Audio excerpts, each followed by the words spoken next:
Good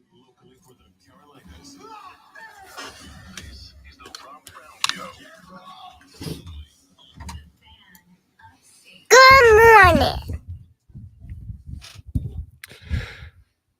I have a sincere, genuine, honest, legitimate question for all of you. Lonzo, you get to speak on behalf of the people, what with the fact that, of course, you are indeed a man of the people. So normally you're not honest with your questions. No, it's more along the lines of, before I say anything, I need you all to know this isn't like sarcastic. This isn't facetious. I genuinely want your thoughts, because like a lot of the time, when I throw a question out on the show. By the way, I don't know if the people knew this, but this is the Rob Brown Show. Oh yeah, I'm coming to the intros. Okay, all right. Just trying to coming to the intros. Trying to help you with your 8. No, I was in 2 with this. This is a topic. Okay, all right, but I was in 2. This is 400% effective. It's the Rob Brown Show. It's the Fan Upstate. Welcome in. Happy Wednesday, everybody. Making our way to the end of the week and halfway home. Yesterday, left here. We did school picture day. Left here, and a lot of fun, by the way. A lot of fun. School picture day, yeah. A lot of fun. Can't wait for those to come back. There's going to be some bangers. Herding cats. Oh, God. Don't want to talk about it. Yesterday, leave here, and unfortunately, had to go to a funeral yesterday afternoon. And it was a friend. It was a relative of a friend. I did not know the individual, but from all accounts, phenomenal human being, incredible turnout. And there were so many folks there that they could not fit everyone into the little chapel where the service was going to be conducted. So since I did not know this individual, and there were a lot of people there who did, I said, I'll stand out in the hallway of the funeral home. I'll stand out in the hallway. I'll let the chairs in the standing space go to people who knew this person. Well, they start the service, and as it's wrapping up, everybody's got to file out of the chapel and then out to the front door for the procession to the graveyard, to the cemetery. So I'm like, let me get out of the way, right? The wife and I are there. I'm like, let me get out of the way. I don't want to be in the way. Like, let's let the family members get to the cars, whatever. So I'm kind of walking down the hallway, and there's this little offshoot room to the left that you can pop into. And as I pop in there, I realize that this room is the room that you go into sit with the funeral home and make your final arrangements, right? So like pick out your coffin, pick out your headstone, pick out whatever. And lining the back wall, there is a series of urns, right? If you elect to be cremated, there's a series of urns back there that you can have your final remains placed into. And there are some, it's interesting. Like I'm a bit of a morbid person. All right. Like I'm fascinated by the concepts of death and what comes next and yada, yada, yada. And so I, for some reason, I find beauty in that, right? Like it is, there's only so many universal shared experiences, and passing away is one of them. Oh, it's going to happen to all of us. All right. Although there is this really interesting theory that the first person for whom death is an option, not an obligation, may have already been born. But at the rate that technology and medicinal effectiveness is moving forward, there's a theory. Transference of self into a robot body. Possibly. There's the potential that we figure out the key to consciousness and are able to transport consciousness into effectively a metaphysical, an artificial universe where we can be immortal. But honestly, like the thought is, we're at a point where someone is alive who will get to pick when they've had enough, right? The first person who will get to say, you can live as long as you want to live, and whenever you get tired of being alive, you just say, okay, that's enough for me, and you're out, right? Anyway, but not the point. I find beauty in all of this. And as I'm sitting in this room, the wife's standing at the doorway as we, allow everybody to pass, and I'm just kind of like looking around the room. Against the back wall are the urns. And there were some that were beautiful. They were works of art. I mean, they were intricate, and there were some that were handmade, hand carved, hand designed. They were all these different types and substances, whatever. And then right in the middle of the wall of urns that you go in and pick, which vessel shall contain your earthly remains into eternity. I something catches my eye, great one. There is in the middle of the wall a big orange urn with the tiger paw on it. And right next to that, a big garnet urn with the script SC on it. And right next to that, a black urn with the process blue Panther head logo on it. And I thought to myself, now, I'm a diehard fan of the New Orleans Saints. I have, as I proved on the stream last week, I have a fleur-de-lis tattooed on my back, okay? I already carry around the logo. I'm a diehard New Orleans Saints fan, and I thought, if I was to kick it, can you kick it? You will kick it. We will all kick it. If I was to kick it, am I a diehard enough fan that I would say to my family, I want you to place me in a place, I want you to display my earthly remains in a place for all time adorned by my favorite football team's logo. And I don't, I'm not saying I don't, but I didn't jump to, that's what I want, right? Like that's what, when I'm done, when I'm gone, when I'm dust, do I want to be displayed to all future family members in an urn that has my football team's logo slapped on it? Does that make me a bad fan? That I didn't jump and go, listen, babe, I know we've got to get out of here and get in the procession and head over to the cemetery to pay our final respects to the family. But before we do, I got to go find one of these dudes in the blue blazers because I need a Saints urn. Right. I need, when I am dusted, when I am Thanos, I want my mortal remains carried into eternity, adorned by the logo of my favorite football team. I didn't have that immediate gut reaction.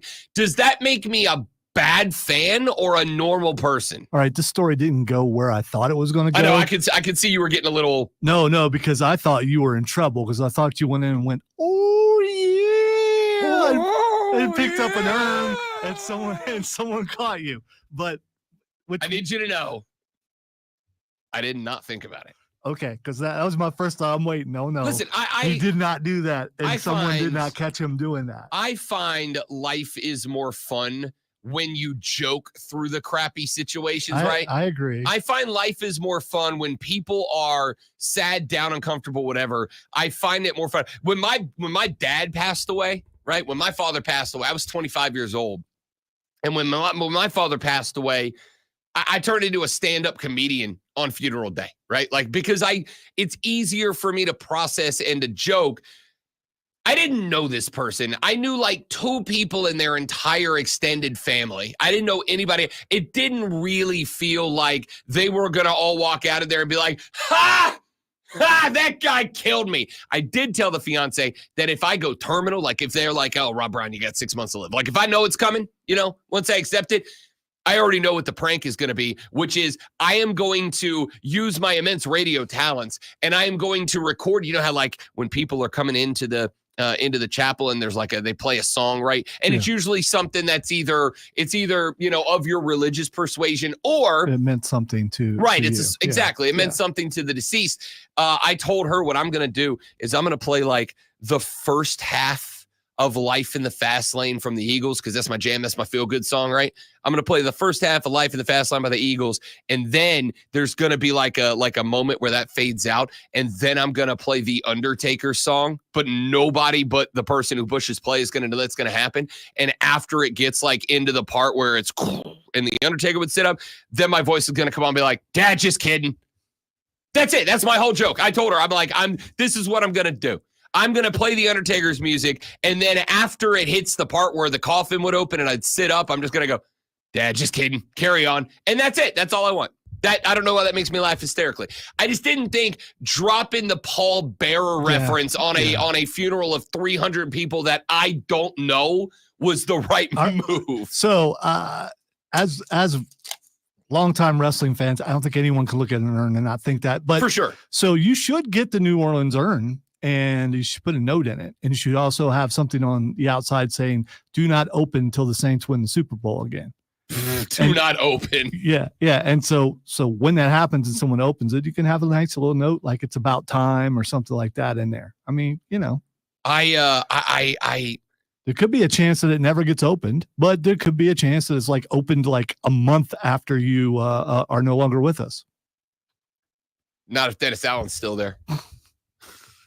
I don't know, man. I saw that, and I do want to make it clear.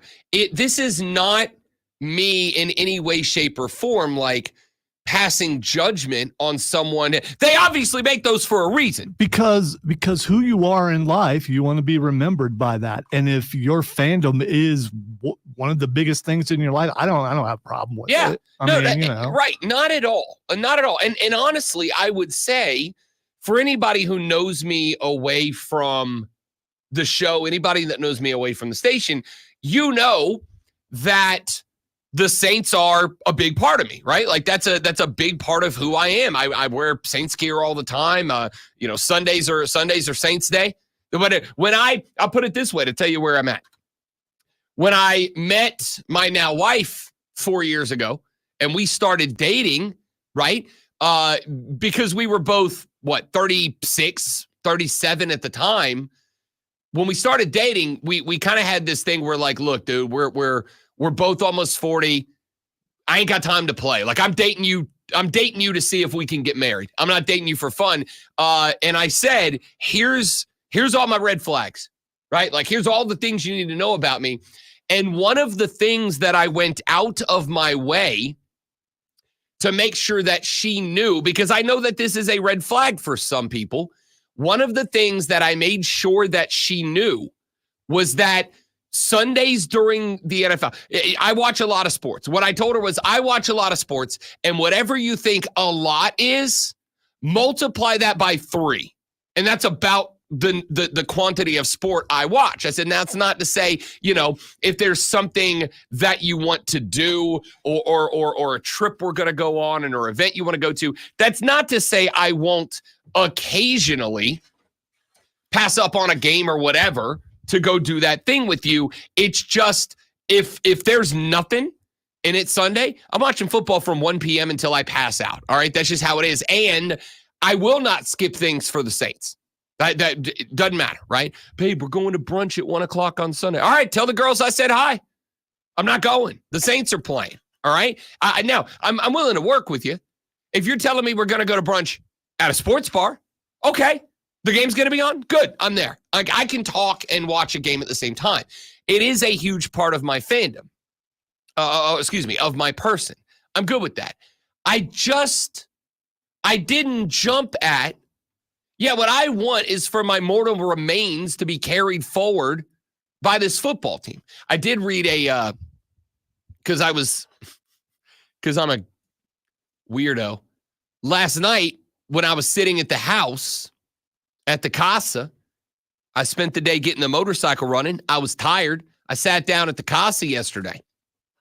And I'm like, you know what? I'm curious as to how it is that some people represent themselves and their fandom in the afterlife. For instance, so there's a large number of people, and I would do this, large number of people who request to be buried in their team's jersey, right? Like I would do that. You if I kick the bucket and I decide that I want to be buried, do it in a Saints jersey, right? Or get cremated. Put me in the oven in a Saints jersey. I'm good with that. I started looking down through different ways that people included their fandom in their memorial. One of the things that's big right now is so people get their pictures engraved into their headstone, right? So there's your name and the dates and all that. And then off to the side, there's a picture of the deceased. And there's a lot of people who are doing that. And they're having their final picture, like the last picture that goes on there is in their jersey or whatever. And there's a lot of people that have the logo of their favorite team etched into their headstone. There was one that I fell out laughing. It was a what do they call obituary in the paper. It was an obituary in the paper. The second time you used the O, I didn't hear it in the first one. Bleep you, Airy. It was an obituary in the newspaper for a lady who was a Cleveland Browns fan who passed away. This was like 10, 15 years ago. It was a lady who was a Cleveland Browns fan. And in the paper, they went through the stuff. Oh, she was a beloved grandmother, mother, great-grandmother. She survived by. She did this. She accomplished that. Her hobbies were this, that, and the other. And then when it got to the end, it said, this lady requests the Cleveland Browns send players to serve as pallbearers so the team can let her down one last time. What a bar. What a line. What a line. That's incredible. But yeah, I saw these team branded urns, and I was like, man, I don't think you're going to find a bigger New Orleans Saints fan than me outside of like New Orleans itself. But man, I just didn't say, babe, you head on down to the cemetery. I'll catch up. I got to talk to a guy about making sure that I am shuffled off into whatever the afterlife is in a team branded urn. Who that, baby? I'm guessing that you could probably find them cheaper somewhere, and you can go ahead and buy it now. You can put it on the mantelpiece. Yeah, it could be like a nice piece of decor for a couple of years till I need it. Yeah, and then people won't even know that that's what it is later on, unless you want them to know. I mean, I don't think it's not awesome to have just a urn sitting on your mantle as decoration, right? So why not? And two birds with one stone. It's like not only am I Saints fan, but I know I'm going to die one day. Decorations are fun. And you prepared ahead of time. So my question for you out there, and you can use the text line so you remain anonymous if you wish, 71307, start your text with fan. You can use the Ray Memorial Hotline. Go to the Odyssey app, go to the Fan Upstate page, click on the microphone button, leave us that 60-second voice message on the Ray Memorial Hotline. Is a team-branded urn something that you would jump at? Are you, pardon the expression, diehard enough that you would go team-branded urn? Or is that the mark of I don't know, too much passion? I don't know how I feel about it. But there's part of me that's like you would, and there's part of me that's like, eh. Back after this on the Rob Brown Show on the Fan Upstate. Salvation Army. All right, Mike, good morning. Everybody else, good morning. Y'all stay right there. Live read. We'll be right back.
if I need something, right now I don't have any real pants that fit other than the ones I wore yesterday.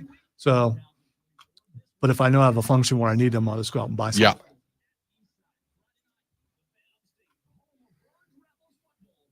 I think it's different with guys. I think guys would wear jeans like 3 days in a row. I don't know.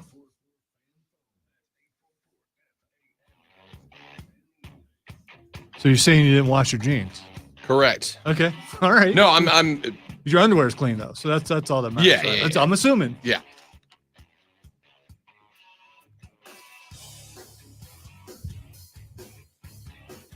Once again, the old adage coming through and coming true that if you want to win in playoff baseball, pitching is where it's at.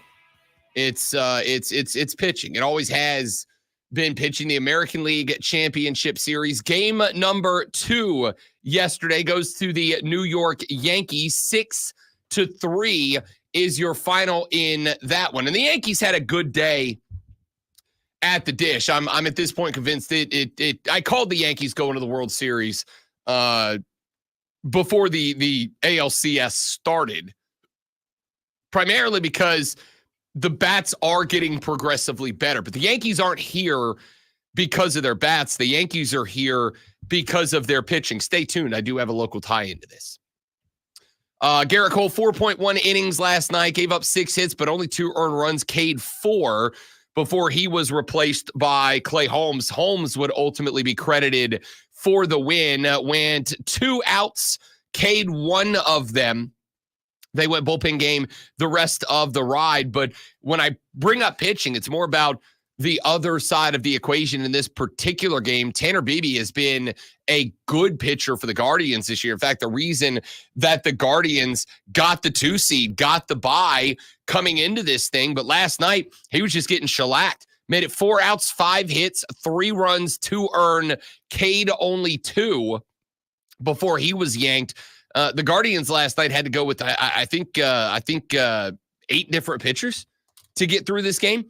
And it's not that you can't win games in Major League Baseball's playoffs when you are going with bullpen games.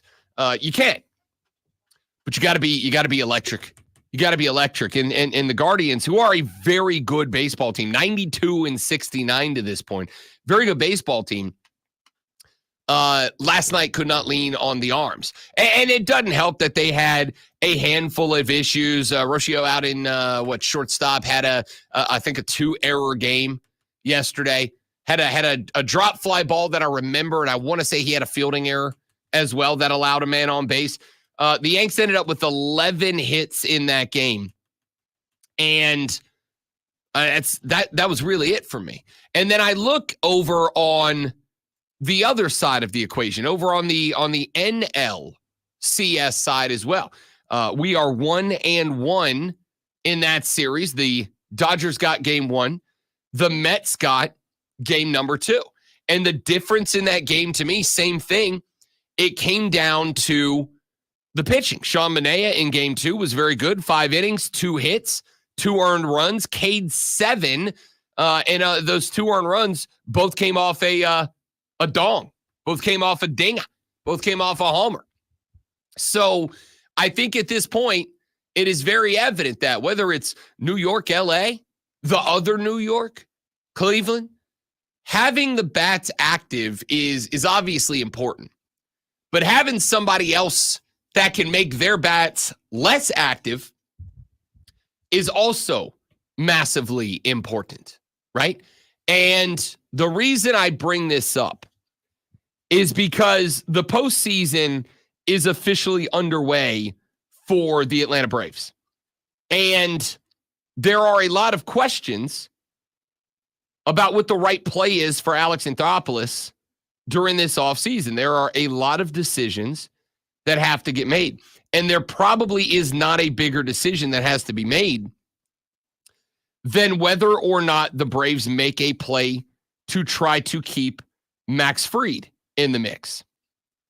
And the more I'm watching these playoffs continue, the more I'm thinking, I kind of hope they do. I kind of hope they make a push to keep Max Fried in the ATL. And it's going to cost you a pretty penny. It's going to cost you a pretty penny because there are at least 2 clubs that we know are interested in Max Fried.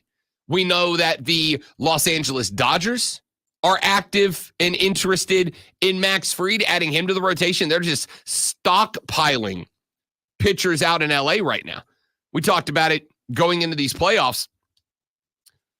There was a good chunk of the season where the Dodgers had a more talented rotation on their injured list than a solid half of Major League Baseball had on their roster as a whole. Now, the problem you bump into is Max Fried is a California kid. He's from Santa Monica, California. And he has got those long Dodger ties, grew up a Dodgers fan. And I will say that I am never, because I can't imagine the position you're in. I am never going to find fault with an athlete who wants to go play for the squad he grew up as a fan of, right? Like, yeah, I mean, imagine the opportunity. You grow up a lifelong fan of whatever team, and you make it to the show, and you've got a chance not just to go play there, but Max Fried isn't even going to have to take a hometown discount from the Dodgers. From what I understand, the LA Dodgers are willing to make Max Fried one of the highest paid starting pitchers in Major League Baseball to come back to LA and dress in Dodger blue on weekdays. I think if I'm Atlanta, I gotta make the push anyway. I've still got to make the push to try to keep Max Fried. And it's going to take you coming off some money. And the problem is the Braves got other places that they need to spend money. I think it's going to end up being time this offseason to move on from Orlando Arcia. Appreciate everything he's done, but he just wasn't the guy this year. The glove went away. The bat did it. It was less Arcia went on cold streaks and more Arcia went on hot streaks from his regular season, which were cold numbers. These are things that I think have to be spun around a little bit. And so as much as I don't necessarily love the idea, when you know that there are holes to plug, A, and B, I would make the argument Atlanta's got to be in the mix to add another permanent outfielder to that rotation. Because at this point, as much as I think when he is healthy, Ronald Acuna Jr. absolutely is one of the best 3 or 4 baseball players in Major League Baseball, injuries are a problem, right? And even if it's not season-ending injuries, Ronnie misses time. And I don't think that if you're Atlanta and you believe that you've got a chance to build off of this year and do something special next year, I think you got to have that guy on the roster. You can't have another season like last year where you are coming down the home stretch to the playoffs and you're out there desperate and end up signing somebody like Jorge Soler. And don't get me wrong, like I'm glad Soler was available and I'm glad they were able to go grab him.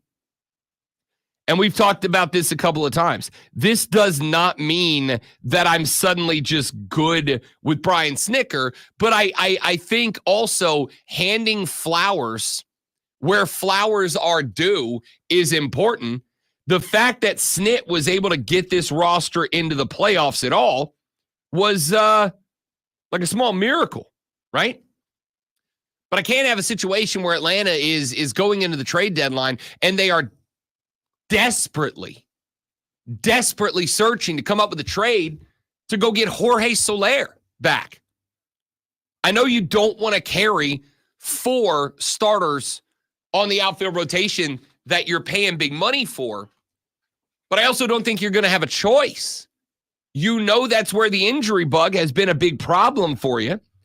As much as I will keep Ronnie in Atlanta until Ronnie just can't go no mas, I think you gotta go into next year knowing if Ronnie goes down, we've got another glove and another bat ready to fill that role immediately. And so my question is, can you do that and also pay Max Fried $200 million? Can you do that? And also, because it's not just what you have to pay Max Fried, it's what you have to pay Max Fried to make him go, you know what? I would rather stay in Atlanta than go home. I would rather stay in Atlanta than go back to California. I would rather stay in Atlanta than play baseball, an hour away from where I grew up, from where I learned the game. For the record, this may not matter. Max Fried may already be dedicated to going back to California. He may already be dedicated to going back to the Dodgers. He just knows that's what he wants to do because that's his boyhood squad. And I get that. But if there's any bit of Max Fried that's interested in staying in Atlanta, I think Atlanta's got to. I think Atlanta's got to pull the trigger on that.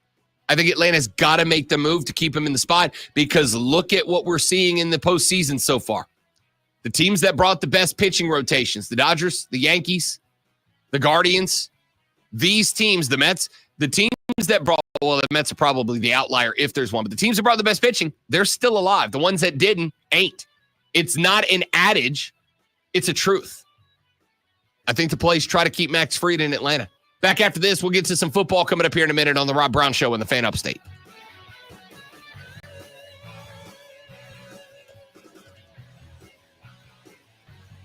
Texting your wife or having your wife text everyone at your funeral from your phone, thanks for coming, is a phenomenal move.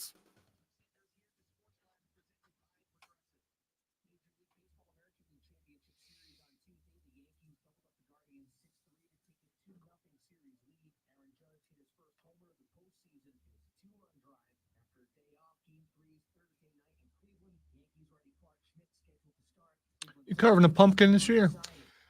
Yes, we are. The wife and I have established an annual Halloween tradition of having a pumpkin carving contest between the two of us and then posting the pumpkins online to let people pick the winner. Because this may shock you. We both think we have both won every year.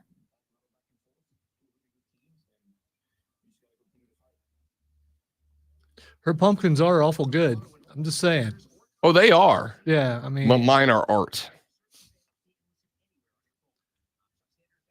And art is subjective. I mean, Oh, for sure. It's I either 2 or 3 years ago, I made Crumb from Real Monsters. I don't know if you remember that cartoon from back in the day.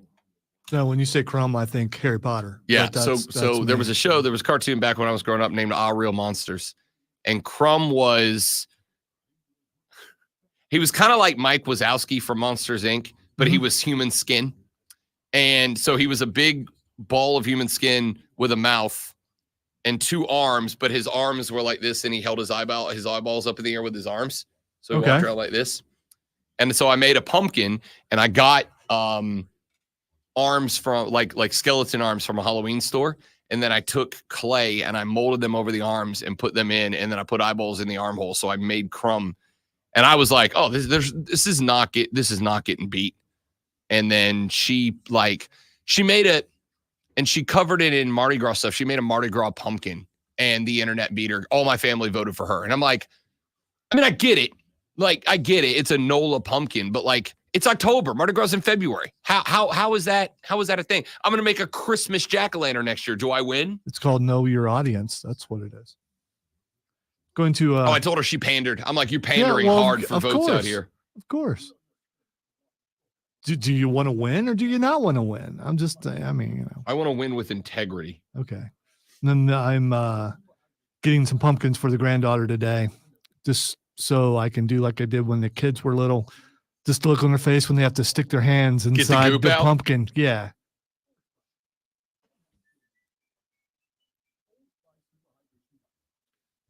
Get the goop. Where'd it go, Zach? Although, third, you could have done a little bit better, but making the red M&M. Oh, that's a good one. Yeah. That's a good one. Real Monsters. I didn't know this. Tim Curry was the voice of one of the monsters on that show. Tim Curry did a lot of voice work. Yeah. Tim Curry's a legend.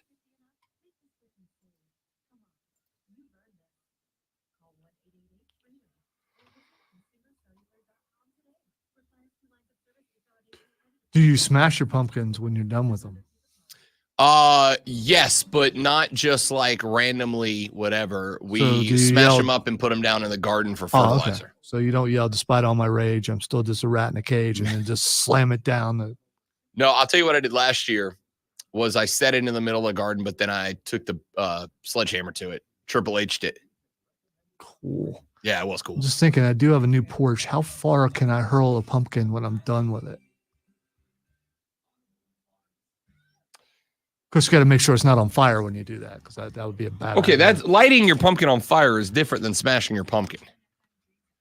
You don't put lights in your pumpkin? You got to put fire in your pumpkin. You got to do that.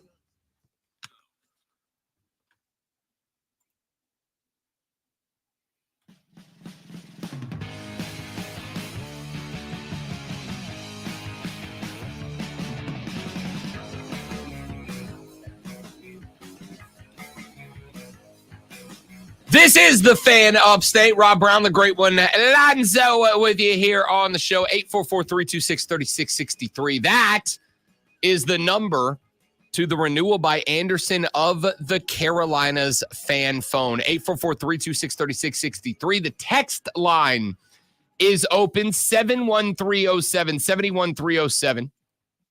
Start your text with FAN, F-A-N, FAN. We will read them on the air. You can also shoot us a tweet at The Rob Brown Show. You can shoot the great one a tweet at Lonzo One Word. And you can send us all a tweets at The Fan Upstate if you want to come at us in that direction. Hey, for all of you who wondered, all of yous, we did do a wrestling pose yesterday. We did a couple doing the pictures. Okay. Yeah, no. But tell them about the one that you decided to do. What? Did I put you in a headlock? Straight up, didn't ask, didn't script it, didn't tell me, hey, come off the ropes, spin around, reverse Irish whip, headlock. No. We're dead. And we even went so far as to say, just so we're clear, we did the pretty deadly pose, all right? Or the old Steiner Brothers pose, you know the pose, right? And I said, because what we didn't need was medical healthcare professionals to come in and help Lonzo off the ground. I said, you know what? I'll do Rick Steiner. I'll go down to the floor. And I did, because I'm a good friend. And what was I rewarded for this great picture where I decided I'll be the good friend. I'll be the one that goes down to the floor. What happens? But we get the first cool picture. And then Lonzo puts the sleeper hold on me. And not like, let me just kind of like get in there and pose it for the cat. Nah. Dude locks it in as if there is a belt on the line. The photographer, who is just pointing the camera at us, drops the camera down and is just looking. It's just like, are you guys good? And I'm like, bro, take the picture. Take the picture. My man slapped it on. Okay, so that's definitely not how it happened. I mean, but it's over dramatized. I did throw the headlock in. The photographer was alerted ahead of time because I develop a rapport. You do that when the camera loves you and the photographer knows that the camera loves you. You develop a rapport with the photographer. Let's threw up a finger. He knew I was going to do something, and he was like, the shutter was moving, so we could get some action shots where I came in, and I haven't seen them yet. We've seen one of them, but I'm guessing you can make a small movie out of the headlock, which was amazing. And Rob's reaction, by the way, he didn't sell very well for me. Daddy, man, sell. I was on my knees in a freaking chokehold. What'd you want me to do? Fight like elbow? I mean, I could have given you the old. I mean, it's for art, for posterity. I mean, I'll take an elbow for that. So anyway, the point here is, at some point in the future, when we upload our our podcast clips at the end of the show, and we do a wrestling one, at some point, there is going to be a picture gracing, can't wait for this, the front of our Facebook page of Lonzo having me locked in a straight up sleeper hold. And again, I had two options there, which were relax and let my man get the picture so we can be done, or elbow a grandfather in the rib cage. Well, my biggest disappointment in the picture is that I didn't go sleeves off so I could put on a gun show. Yeah. I mean, because if you're going to put someone in a headlock, you gotta flex it a little bit. I hope that you had a wonderful time. way to go into business for yourself. Well, that's I mean, it's you are officially the Hulk Hogan of this show. Hey, listen, all right, that doesn't work for me, brother. Your way didn't work for me, brother. So I had to do what I had to do. What do you mean my way? Yeah. Where we put on jerseys and looked cool as hell? Well, my way? Yeah. The way that made us both look very cool? That way? That way didn't work for you, brother? I think you're just mad you didn't think of it. No, you're absolutely correct. I didn't think. Let me put my co-host into a sleeper hold. Well, other people had suggested before you got there that I go full on choke slam. And, I wasn't sure that I What wanted to do these that. people think these pictures were for? Oh, trust me, there was a conversation. This is we're not actually a wrestling corporation. You know why there was a conversation? Because someone was late. So we had time for conversation. All right. Listen, we signed up for a time, and then you forgot the time you signed up for. No. You tell the damn truth, or I will. All right. Let me tell you what happened. And Rob Brown was made. Let me rephrase that. They tried to slap the guilt trip on Rob Brown yesterday, but it didn't work. What I got when told, you're perpetually late, I mean, guilt doesn't work anymore. But I wasn't late. See, because what happened was I got told the day before that we were going to take the group photo. And then after the group photo, Lonzo and I would be taking our tag team photos. It'll be a few minutes of Zoe taking the headshots, be a few minutes of Rob Brown taking the individual photos, and then it'll be a few minutes of Rob and Zoe taking pictures together. So what I got told was 11 o'clock, 11 a.m. for the group photo, and then we go take our pictures. Well, when Rob Brown came in, there were a couple things. Number one, I forgot the clothes to the funeral. So I had to go get funeral clothes. And number two, I wanted to go grab the jerseys I own that have my names on it because I'm like, you know what I'd like to do this year? Because last year I only had station polos. Let me have jerseys, all the different sports, so that when we're doing these podcasts and stuff, I can it's a baseball segment. Here's Robin in his baseball jersey. And it's a hockey segment. Here's Robin in his hockey jersey, whatever. And I live 20 minutes away. So I'm like, here's what I'm going to do. The minute we get off the air, pop in the car, drive over to the house, pick up what I want to do, pick up the wife, bring her back because we got to go to that funeral after, and I'll come back. I'll be back by 10:45 for the 11 o'clock photo. At 10:44, I get a call from Lonzo. Hey, man, where are you? I'm like, I told you where I am. In my mind, my voice doesn't sound that way. Apparently, in Rob's, it does. No, it's only when I'm agitated that you sound like that. Okay. All right. Hey man, where are you? I'm like, I'm 4 minutes away. Yeah, but where really are you? I'm like, dude, I'm 4 minutes away. No, you said 6 minutes, and it took longer than 6 minutes. First off, no, the hell it didn't. I literally started a clock. All right? Because I knew you were going to accuse me of that. Yeah, I damn sure did. So I get back up here, and Lonzo is, for some reason, Lonzo's taking it upon himself to be the general manager of the state at this point. He's like, hey, people are waiting on you. Where have you been? Whoa. Here's what happened. What happened was I left this building at 10 a.m. on the dot. We're off the air at 9:54 and some change. I was out this door at 10 o'clock on the dot. The hell I wasn't. No, you weren't. The hell I wasn't. I absolutely was, and I know that. Dude, I'm not being mean, but you weren't out of this room at 10 o'clock. Yes, I was. Because we were having a conversation, and I think you can check the stream. We were still on the stream. No, we were not. It was pretty quick. Bro, I ended the stream immediately yesterday. Immediately. Trust me. I remember. Okay. All right? Okay. So what I got told was, group photo at 11, our pictures after. I get in the car, and at 10:15, I get a text from Roy, our promotions manager, who was running the show. He's like, hey, we had a couple of people that moved around a little bit. We can get you guys when you're ready. And I was like, well, you can snap Zoe if you want, but I'm not there. I got to run an errand. I'll be right back. He said, okay, no worries. I get back here, and allegedly, I apparently held up everybody in the damn state from doing their job, even though I was on the schedule I was given. Group photo at 11, our photos after. I got back here at, for the sake of making Lonzo correct, 10 till. I got back at 10 till 11.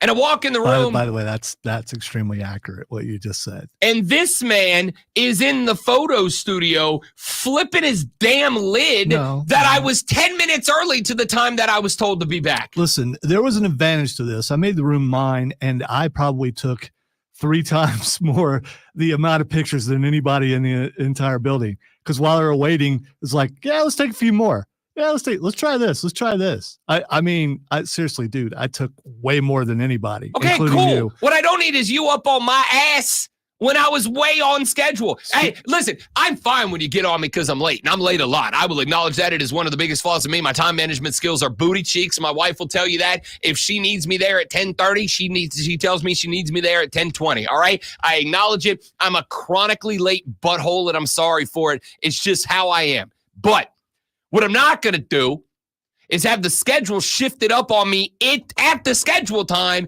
and then show back up and start getting ridden around like a rented damn mule, even though I was 10 minutes early for the time I was told because Lonzo decided he was ready to move on to the next stage of the photo shoot.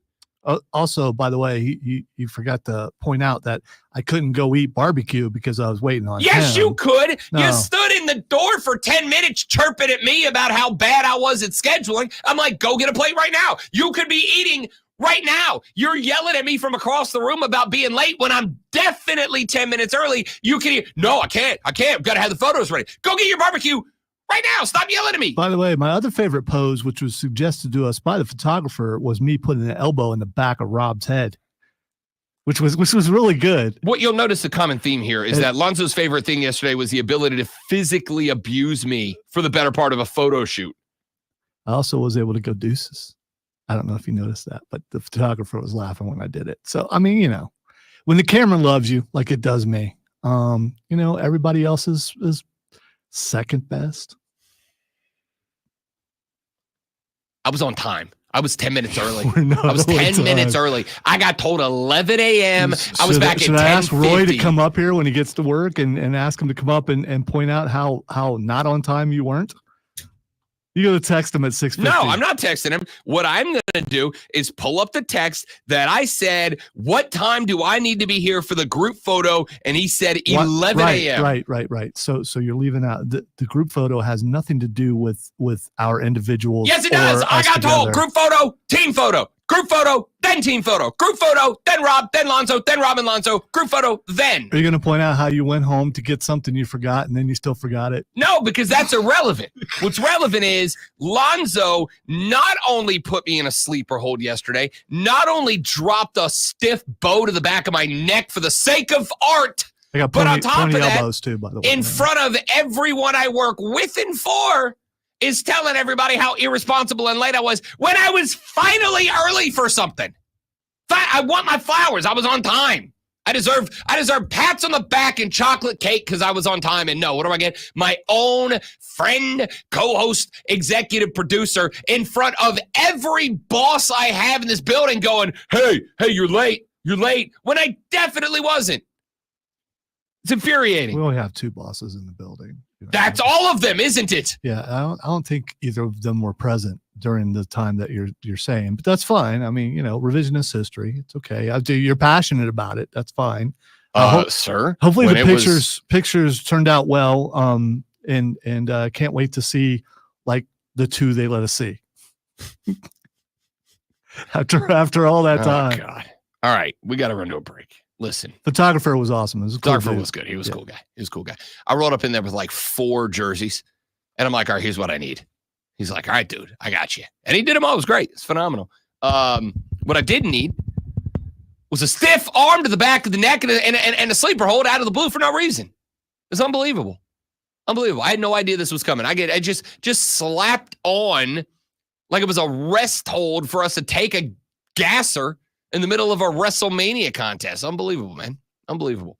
All right, coming up in the next hour of the show, we got a lot we need to get to. Water cooler cheat sheet out of the gate. Then we are going to welcome in for this first time in his first weekly segment, the host of College Football Today on Sirius XM, Denton Day, is going to join us. You're going to love Denton, dude. Denton is my guy. It's the first time I'm hearing about it, and we're like, he's like a segment away from it. That's all right. He's coming on the stream, so you don't have to do anything fancy. Okay, all right. Denton Day you're going to love this dude. I've got the opportunity to work with him on BetQL a couple times. He also hosts College Game Day or the College Game Day show on Sirius XM on Saturdays. He's a phenomenal dude. Can't wait to talk to Denton. And then it's Wednesday, whatever you want to talk about. I don't care. Lonzo's going to do a sports flash now. And watch, guys, he's going to be perfectly on time, 100% on time with his sports flash. Yeah, it's because I edited what you did. Yesterday, Garrett Cole tossed 6 innings, gave up 2, and struck out 4 in a 6-3 New York Yankees win over the Cleveland Guardians that gave the Bronx Bombers a 2-0 lead in the American League Championship Series. Series resumes tomorrow night in Cleveland. The NLCS continues tonight with the Dodgers at the Mets. The Davante Adams saga concluded yesterday when the Las Vegas Raiders sent the wide receiver to the New York Jets in return for a conditional third-round pick that could become a second if Adams makes the Pro Bowl. The trade reunites Adams with quarterback Aaron Rodgers, who played with him in Green Bay. The Buffalo Bills needed another wide receiver, and they got him when they traded for Amari Cooper from the Cleveland Browns. The Browns sent over Cooper and a 2025 sixth-round pick in return for a 2025 third-round pick and a 2026 seventh-round pick. Tune in this Friday at 7 p.m. as the Burns Rebels head to East Side to take on the Eagles right here on your home for Burns football, The Fan.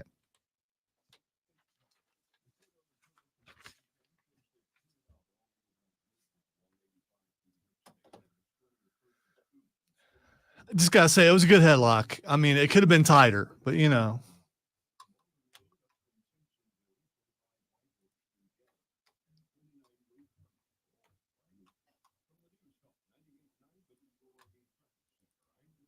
And he definitely was not expecting it.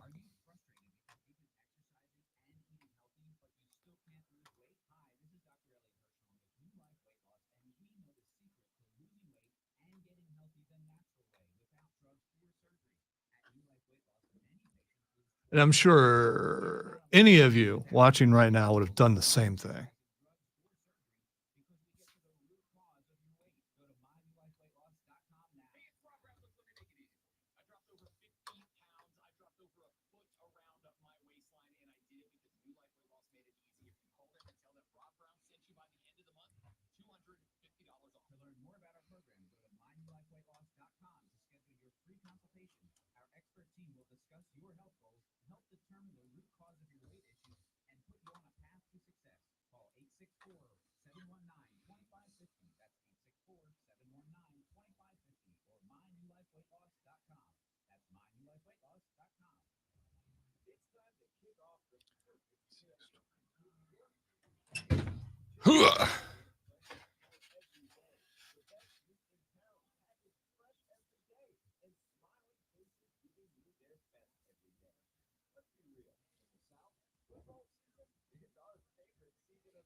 Oh, man. How's everybody in the chat? Michael, what's up, big fella?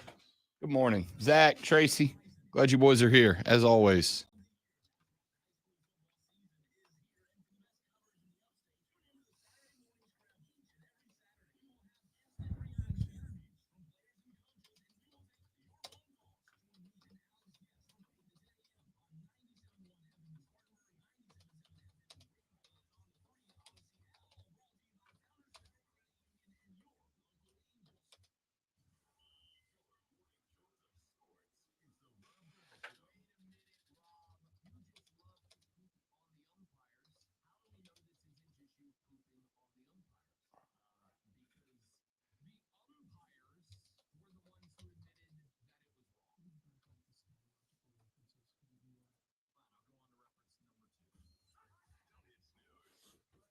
It's the way that advertisement puts on the class and sophistication of this show that I appreciate the most.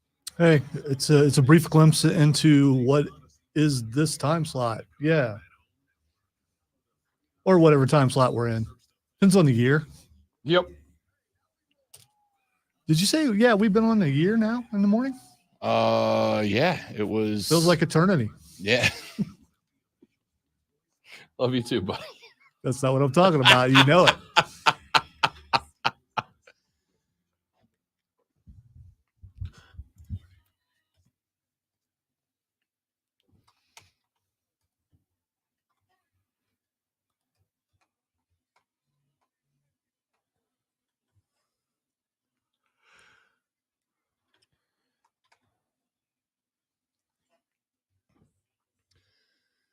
Hour number 2 of the Rob Brown Show underway. Welcome back, ladies and gentlemen. This is the Fan Upstate. Rob Brown, the great one, Lonzo, with you here. It is Wednesday, my dudes.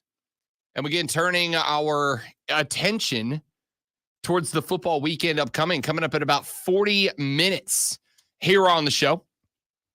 We're going to be joined by a young man I've had the pleasure of sharing the airways with on the BetQL network a handful of times. Denton Day. He is also the host of College Football Overtime on Sirius XM College Radio and a host on 106.7 The Fan in Baltimore, Maryland.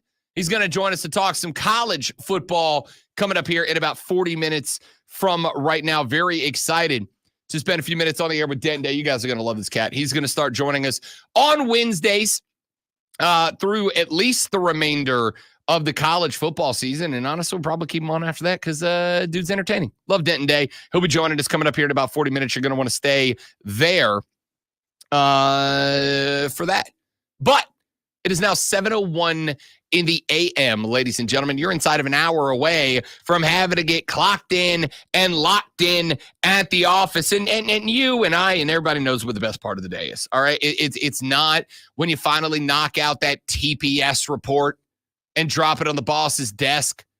The best part of the day is not when you get called down to HR to verify an incident that happened. You are obviously uninvolved. All right, you're a member of the Armada. You're above that. Congratulations on being cleared of that. Yeah, man. That one thing's been hanging around the office for a while. It's not when Cheryl says, "I brought in donuts," and you walk down to the break room and you find out she brought some like overnight on the shelf gross glazed donuts.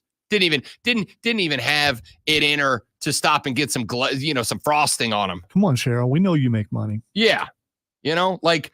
The hot now sign's on in the morning, Cheryl. Get some good donuts, all right? Well, I mean, I appreciate it, but like, come on. The best part of the day, of course, is when you walk down the hallway and you go meet your coworkers by the water cooler because it's time to talk sports. And is there plenty of sports to talk about? That's why Lonzo and I, every morning at 7 a.m., do this. Are you ready for the playbook of the peculiar, the almanac of the absurd, and the encyclopedia of the extraordinary? Well, you better be, because we're diving headfirst into the 3 top stories that will have your coworker saying, "You hear that? That doesn't work for me, brother." First bathroom break. No. Here we go. Welcome to the water cooler cheat sheet on the Fan Upstate. It's the water cooler cheat sheet, the top 3 sports stories that you need to know before you get cranking this AM in the workday. Our boy Matt on the stream says, already clocked in, Rob. Hey, welcome to Early Wake Up Nation, baby. Zoe and I, we're up at 2:15 in the morning, getting the grind on. Well, that's a late wake up call. That's when we hit snooze 3 times. No, well, like we're up at 2:15. Like 1:45, the alarm's going off. That's how much we care about you guys. That's not true at all. Not even kinda. All right. I'm not awake at 1:15. If I'm awake at 1:15, I'm still awake at 1:15. Which he does do on occasion. It does happen. Just say, yeah, I can't do that. I would be lying to say that less than once a month, there's a night where I just don't go to bed. There's a night where I'm like, nope, not happening tonight. I'm just awake. I'm just going to stay up through the show tomorrow. But, you know, it is what it is. Still got to go to work. Still got to get it in gear and get that paycheck. Item number 1. Your American League Championship Series underway. 2 games in the books, both of them won by the New York Yankees. The Bronx Bombers get a 6-3 win last night over the Cleveland Guardians. It was Garrett Cole who went to the bump last night and had himself a good day. Not a stellar day, at least not by Garrett Cole expectations. 4.1 innings pitched, gave up 6 hits, 2 earned runs, K'd 4 through 89 pitches before he made way to Clay Holmes, who finished up the 4th inning. It was Hill, Canley, and Weaver that cleaned up the Cleveland Guardians for the New York Yankees. The Yanks put 1 up on the board in the 1st, another couple in the 2nd inning. The Yanks would have 1 more in the 6th, and then an Aaron Judge 2-run shot in the 7th inning would give the Yankees all the breathing room that they need. The Guardians put a pair up in the 5th frame to draw within 1, but it was all Yankees in the back third of this contest to go up in the ALCS, 2-0. Tanner Beebe took to the bump for the Guardians last night. Just 4 outs recorded, gave up 5 hits and 2 earned runs, 3 runs in total before he was removed after just 39 pitches. The Guardians would have to use 7 more pitchers to get through the remainder of this L last night. It is now 2-0, both home games won by the Yankees. They'll head back to Cleveland for a contest tomorrow evening. Your NLCS gets back underway tonight.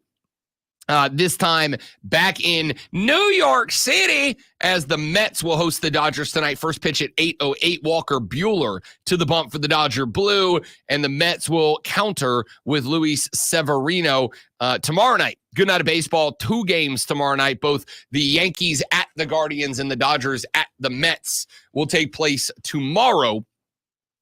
The Mets and Dodgers, by the way, in the NLCS tied up at 1 game apiece. So that's where we stand in your baseball playoffs. Let us get now to item number 2. Raul Jimenez scored a goal last night and assisted on another as game numero 2 of the Mauricio Pochettino era for the United States men's national soccer team. I don't know why I said U.S. United States men's national, but it is what it is. For clarification, in case people forgot the first part. Yep. In case you got confused about what U.S. meant. The United States men's national team falls to Mexico yesterday, the first time in 7 games that the Americans did not at least draw against the Mexicans. Now, there is reason to curb the panic here. Several U.S. regulars were absent from this game due to injury or usage rest time. Christian Pulisic did not play. Weston McKennie, Timothy Weah, Valerian Balogun, none of them played last night. And the results of that showed up on the stat sheet. The Americans outshot 17-5 overall, 5-1 shot advantage on target for the Mexicans last night. The Americans did have most of those players available for them on Saturday when they took on Panama, got a 2-0 win, and that one a 2-0 loss yesterday. It is just the third time so far this year that the Americans failed to score in a friendly. The last time was back in July against Uruguay. They did the same thing against Slovenia in January. That, for a lot of us, felt like was kind of the nail in the coffin of Greg Berhalter as the manager. Mauricio Pochettino, the Argentinian, has taken over just his second game as the manager on the sideline for Team USA Footy. I'm not panicking here, all right? I'm not panicking. You just had a major change in leadership. You just had a massive shift, not just in leadership, but in personality. I watched an interview earlier this week with Timothy Weah, a longtime vet of this squad. I've heard some other interviews done with some of the other veterans of this U.S. men's national team, and all of them, and obviously they're going to. It's not just that they gave glowing reviews of Pochettino so far. It's what they're saying. It's actually breaking down the game. Weah said earlier in the week that the practices, the training sessions for Team USA are already more intense than they ever were under Greg ago, which makes sense. Greg was always a cat that kind of felt like listen, locker room chemistry is a big deal, but what you can't do is go out there and, kind of slack at it so that the boys don't complain about, practice being too hard. Weah said practices under Pochettino are already longer and more intense than they ever were under Greg Berhalter. And he says he thinks the results of that are going to start showing up on the field sooner rather than later. Didn't get him last night. Also, we're missing probably 5 of the starting 11 that you will see when we get to the Gold Cup here in just a handful of months from now. So no reason to panic here. No reason to panic about this L. No reason to panic about losing to El Tree. They brought their A squad. We brought half our A squad and half our B squad. It's not the end of the world. The Americans are going to be, I think, fine. Obviously, we don't know. We won't know till we get into international competition that matters, but not the end of the world last night. 2-0, Mexico defeats the United States in a friendly. Let's go to item number 3. As Lonzo and I have pointed out to you many, many times, if you want to know what the late breaking news in the world of sports is, tune into the last hour of the show and then stay tuned for 8 minutes after it's over. Because 8 minutes after it's over is when news breaks, like it did yesterday when we found out that Davante Adams' trade has gone through. In return for a conditional 3rd-round pick that could be upgraded to a 2nd-round pick if Davante Adams makes the Pro Bowl or if Davante Adams is on the roster for an AFC Championship game appearance of the New York Jets, it will move to a 2nd-round pick. But the Raiders send Davante Adams out to the Jets for a 3rd-round pick. Aaron Rodgers now has his target. I was on BetMGM tonight with Brad and Ryan last night, which you can hear right here on the Fan Upstate every weekday from 7 to 11 p.m. And they asked me the question, is this precursor to a Jets playoff run? And my answer was no. And it's not because the talent's not there. It's because Aaron Rodgers is the 3rd most sacked quarterback in the NFL. And I don't know how much of that game you watched on Monday night. Rodgers got his ass kicked. Like, he got hit a lot. And you could see by the end of the game, unless he is just acting for dramatic purpose, by about midway through that game, Lonzo, correct me if I'm wrong here, Aaron Rodgers was pretty noticeably limping around the football field. Not like he was favoring any one particular body part, just that general, I'm getting my rear end handed to me pain look. He did get high load. He did, and his leg got twisted a little. So, I mean, that's why he was limping. I mean, that's part of it. But also, he's the 3rd. The only quarterbacks sacked more than him are like Caleb Williams and Deshaun Watson. That's the list. I actually think he's tied for 3rd most sacked quarterback in the NFL. The problem is, when he gets hit, he's getting racked. And there's a big difference between 22-year-old Caleb Williams getting hit 5, 6, 7 times a game and 41-year-old Brett Favre. Aaron Rodgers. Sorry, I got Packers who becomes Jets quarterback on the brain.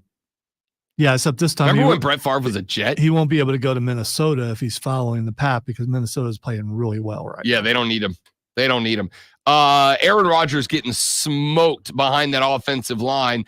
And until they fix that, look, it's a good pickup. I mean, anytime you can get a Pro Bowl caliber wide receiver to add to a Hall of Fame quarterback, you absolutely take the shot, right? I mean, if the Jets are going to make any sort of postseason run, adding Devontae Adams obviously helps with that. But, man, if you can't keep that man upright and clean, Grandpa QB doesn't immediately bolster a ton of postseason confidence, not because of anything Aaron Rodgers did. Although I will say this, I didn't love him throwing Mike Williams under the bus yesterday.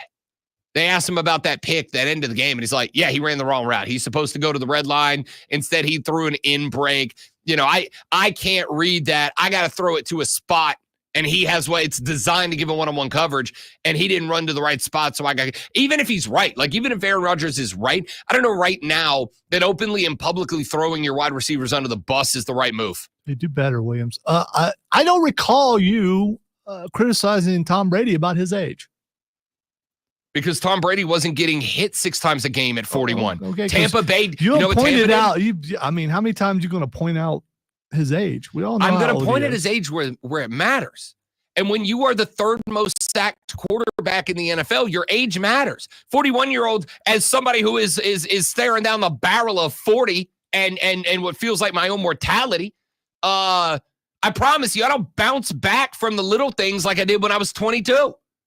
I 2 weeks ago. You lost all that weight. You look good. You looked bouncy yesterday. No, I agree with all those things. Yeah, I mean, but I'm also the dude that the other day, my head came off my pillow in the middle of the night, and I woke up and I was like stuck like lurch for 15 minutes until I could get my neck to bend. All right? Like you just don't have the same durability, flexibility, elasticity at 41 as you do at 20. If Aaron Rodgers was the third least sacked quarterback in the NFL, I'd have no reason to bring up his age. None. Because he's still throwing the football. But when you are getting popped over and over, right?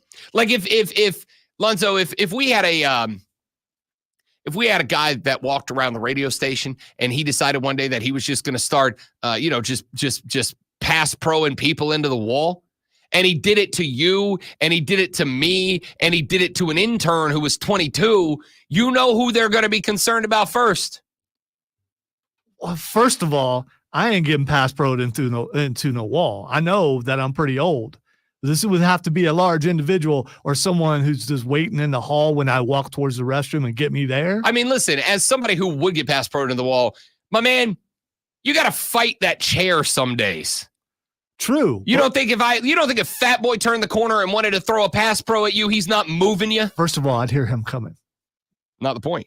What if it would? I mean, it's like if he gets that kick step. Not if he gets that kick step quick. You might not. All right, Fat Boy's got that quick first step. He's got throw that foot back, get that back foot set, planted, push, drive through it. The point here is, if me, you, and an intern all got flat back, they're checking on you first, respectfully. Then me, it's also, then the 22-year-old. Yeah, a matter of importance. Yes, that's why. Anyway, Rodgers has a new target available to him with the Jets. But as a 41-year-old quarterback who is getting sacked at a ridiculous rate, I just don't know how much it's going to matter. Everyone seems to be concerned about Garrett Wilson now that Deontay's come. I mean, it's still that's a decent wide receiver core now. That's a good wide receiver core, honestly. Like the weapons are there. I think Garrett Wilson's going to have a lot more times of being open now. Yeah, he's not got CB1 on him every snap now, right? You can't game plan to put CB1 on Garrett Wilson and put a dog coverage safety up over the top of him every week now. Like now you've got to play him like a genuine 2, a genuine Y. I know. It bothers me how, oh, no, he should be really upset. It's like, no, he should not. He should be happy because now he's going to get open. Yeah, but Devontae also gets open even if you do double team him. So, I mean, the targets will go down, but the quality will go up. I'll say that. Not to be outdone, by the way, Josh Allen went, whoa. I'll take one of those. I'll take a wide receiver, and they got one, Amari Cooper, coming over from the Cleveland Browns to join Buffalo Bills. Josh Allen finally has his number one wide receiver, and all it costs them, and it is only 1 year. It's only 1 year rental, as Amari Cooper's on the final year of a 5-year deal that he initially signed with the Dallas Cowboys. Buffalo sends a 2025 third rounder and 7th rounder in 26 in return for Amari Cooper, and a 25 6th rounder coming now to Buffalo. So Josh Allen's now got his number one wide receiver. Not as good as Devontae as Amari Cooper, but I also think Josh Allen's better than Aaron Rodgers at this stage in his career. So I think it kind of levels out. The Bills are still going to be the favorite to win this AFC East. All right. Let's talk some NFL. Let's take a look at some of the developing news, these trades, and more when we come back on the Rob Brown Show in the Fan Upstate. You see. All right, guys, quick live, and we're coming back. Stay right there for me.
because the problems they have right now aren't solved by Davante Adams. The problems they have right now are a lack of clutch gene in games. We saw it against the Bills. We saw it against the Jags the week before that.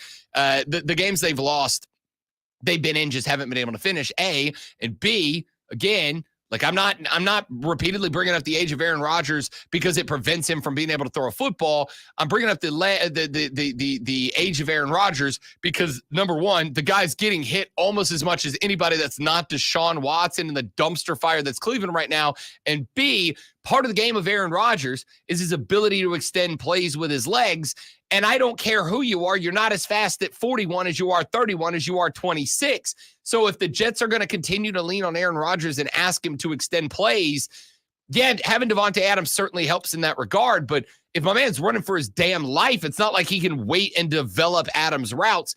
I think they're a better team. He doesn't have to do that. Here's the thing. So the fact that he's been thrown to Lazard a lot is because he knows him and he knows where he'll be. And he does have the same rapport with Davante Adams.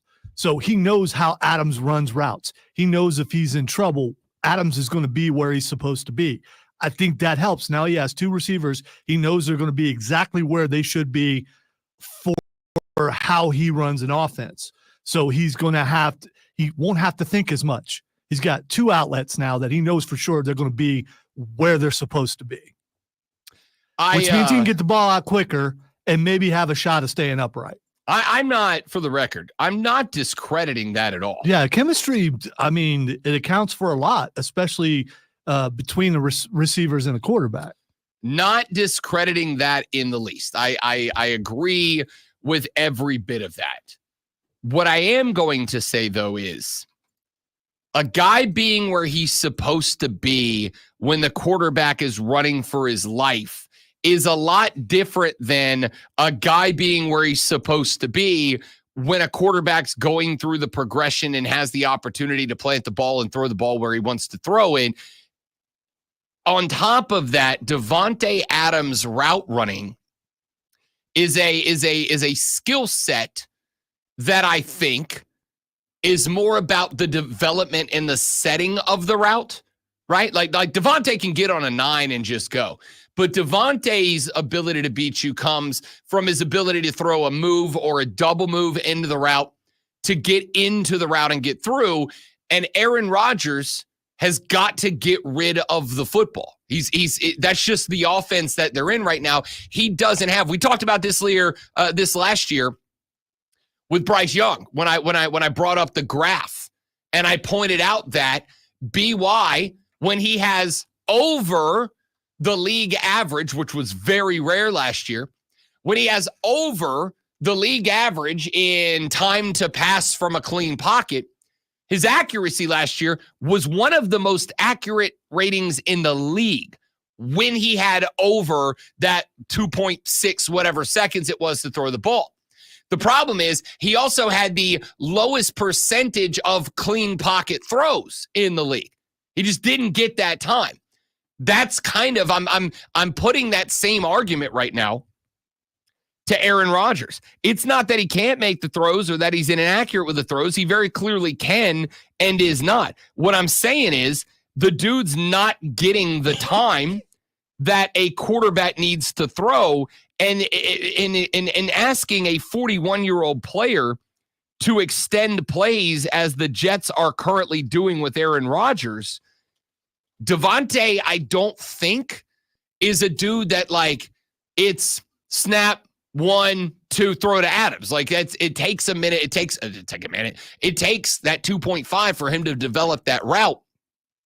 I just don't. It makes the Jets better, of course, because at the end of the day, you can lean on the old Davante's down there somewhere offense and just throw it up for grabs. But throwing it up for grabs is what the Jets have been doing. And granted, they haven't had a Davante out there, but throwing it up for grabs is what they have been doing. Probably not the time to say throwing it up for grabs after that awesome Hail Mary pass for a touchdown. I mean, Yeah, but there's a reason we're talking about the Hail Mary touchdown. That's because it was extraordinary, right? Like, that's because, let me put it this way. If it gets to the point that the JTSH Jets are starting to lean on relying on Hail Marys, they got bigger problems that Devontae Adams ain't going to solve. It's a bad offensive line. It's a bad offensive line in front of a 41-year-old quarterback, right? If Aaron Rodgers was Aaron Rodgers but 25, I'm like, yeah, it's great.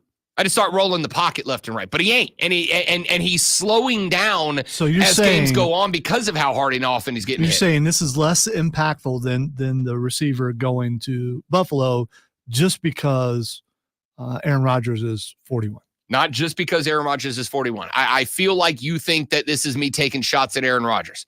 I promise you, if I want to take a shot at Aaron Rodgers, I'm just going to say, this is a shot at Aaron Rodgers. I'm doing quite the opposite. I'm actually defending Aaron Rodgers right now, which is not something I do very often.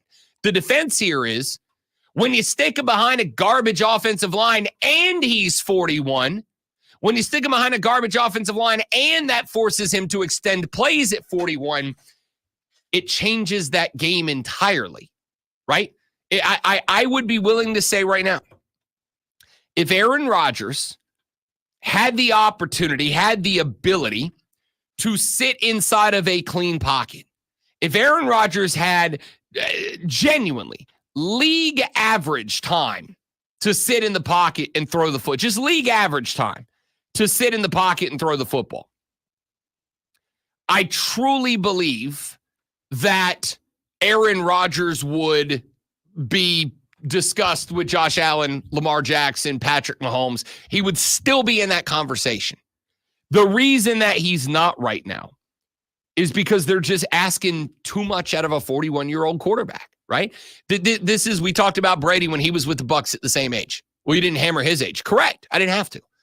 Tampa Bay went out and they spent draft picks to build an offensive line because they knew Brady was a statue at 25. He wasn't going to suddenly become Pat Mahomes at 41. So what they do? No, they had the advantage. They had the advantage that Godwin and Evans were already there. They had the advantage of already having a great receiver corps when Brady showed up, so they could do this. But they invested in putting guys on the offensive line out front of him so that he didn't have to extend plays. They didn't have to rely on Brady doing special things. They just said, hey, sit in the pocket. We're going to give you all the time we can give you. Throw good footballs. And they won a Super Bowl doing that. I think Rodgers has still got win a Super Bowl level play in him. I really do. I think Aaron Rodgers is still good enough to win a Super Bowl at 41. However, if you put a 41-year-old guy, whether it's Rodgers or Brady or Breeze or anybody else, if this was Drew Brees, I'd be having the same conversation. If you put that guy, this was actually the problem for Drew Brees at the end of his career. By the way, Aaron Rodgers is 40. Sorry, he turns 41 in a month and a half. My bad. When you... Yeah, cut Rob some slack. He's been saying he's 40 for this entire year, and he's not until February. Okay, let's be honest. We've all been saying, I'm 40 for like 14 years now. But I think that if you put a guy like that, whether it's Breeze, Rodgers, whatever, Jackson in 20 years, you put that guy behind an offensive line that gets him hit as much as almost anybody else in the NFL. And he's 41. Adding Devontae, who takes time to develop his stuff, ain't going to help. All right, he's going to be 41 sooner rather than later. Let's see. We got a couple of texts in here real quick before we get Denton Day in here in the next text, or the next segment, pardon me. Texter says, I think Devontae is ruining his career by going to the Jets. Rodgers isn't who he used to be, and the Jets organization is bad. Amari Cooper is a great pickup for the Bills, but it isn't going to improve as much as people think. Defense is still very messed up, and the Bills can't stop enough drives. Yeah, they're planning on trying to win in shootouts here. Run Allen, run, and get it to Amari Cooper. That's the Bills want to win games 42-35 now, is what this comes down to. All right, Denton Day from Sirius XM talks college footy with us next to the Rob Brown Show in the Fan Upstate.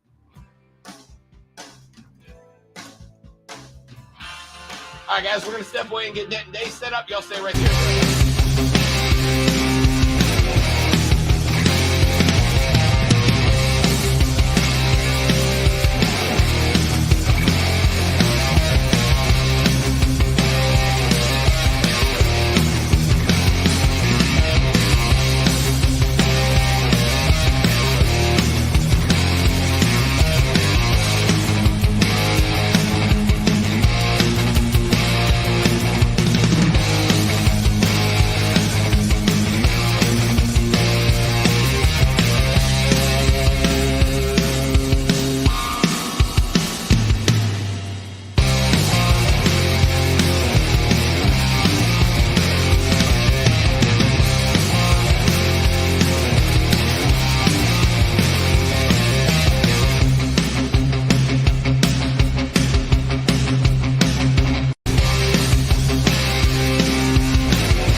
Denton Day, you handsome son of a biscuit. How you doing, buddy? What up, fellas? How we doing? Good, brother. How are you? I'm good, man. I'm good. Excellent, man. This is my executive producer and co-host, the great one, Lonzo. Lonzo, what's up, man? I don't belong to you. And executive producer and This is co-host better. Lonzo. I mean, I'm good. Is it cold there? Where are you at? Yeah, I'm out in DC. It was like 40 degrees this morning when I left my my apartment. I was like, man, I'm not built for this. I'm from Ohio. I know cold. So Yeah. That's it. But I've been here like 27 years, so I don't want to go back to the cold. The National Weather Service did give us our first frost advisory of the year. That's exciting. How often do you guys get snow down there? I've been here 4.5 years. It snowed twice. I wish never. I hate snow. It snowed twice. Now, in fairness, one of them was a damn blizzard, but It was not a blizzard. it was a blizzard. It was not if you grew up for on Florida, the beach yeah. in Florida, it's a Yeah. blizzard. Okay. It was like an inch and a half, Denton. I thought Oh it was the my apocalypse. God.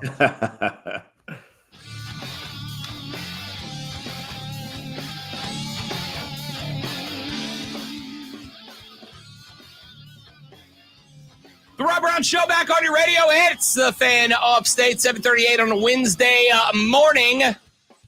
Rocking and rolling through the show. Today, the day, of course, ladies and gentlemen, that we all, with great anticipation, turn our eyes towards the football weekend upcoming. And here to talk a little college football with us is the host of College Football Overtime on Sirius XM. He is also a host on 106.7 The Fan up in the DC, Baltimore, Arlington, like just the whole area. And I'll tell you right now, I've had the pleasure, the privilege of sharing the airwaves with the illustrious Denton Day a number of times on the BetQL network. And I am disappointed in myself. It's taken us this long to get him here on the Rob Brown Show, making his debut in Greenville, South Carolina.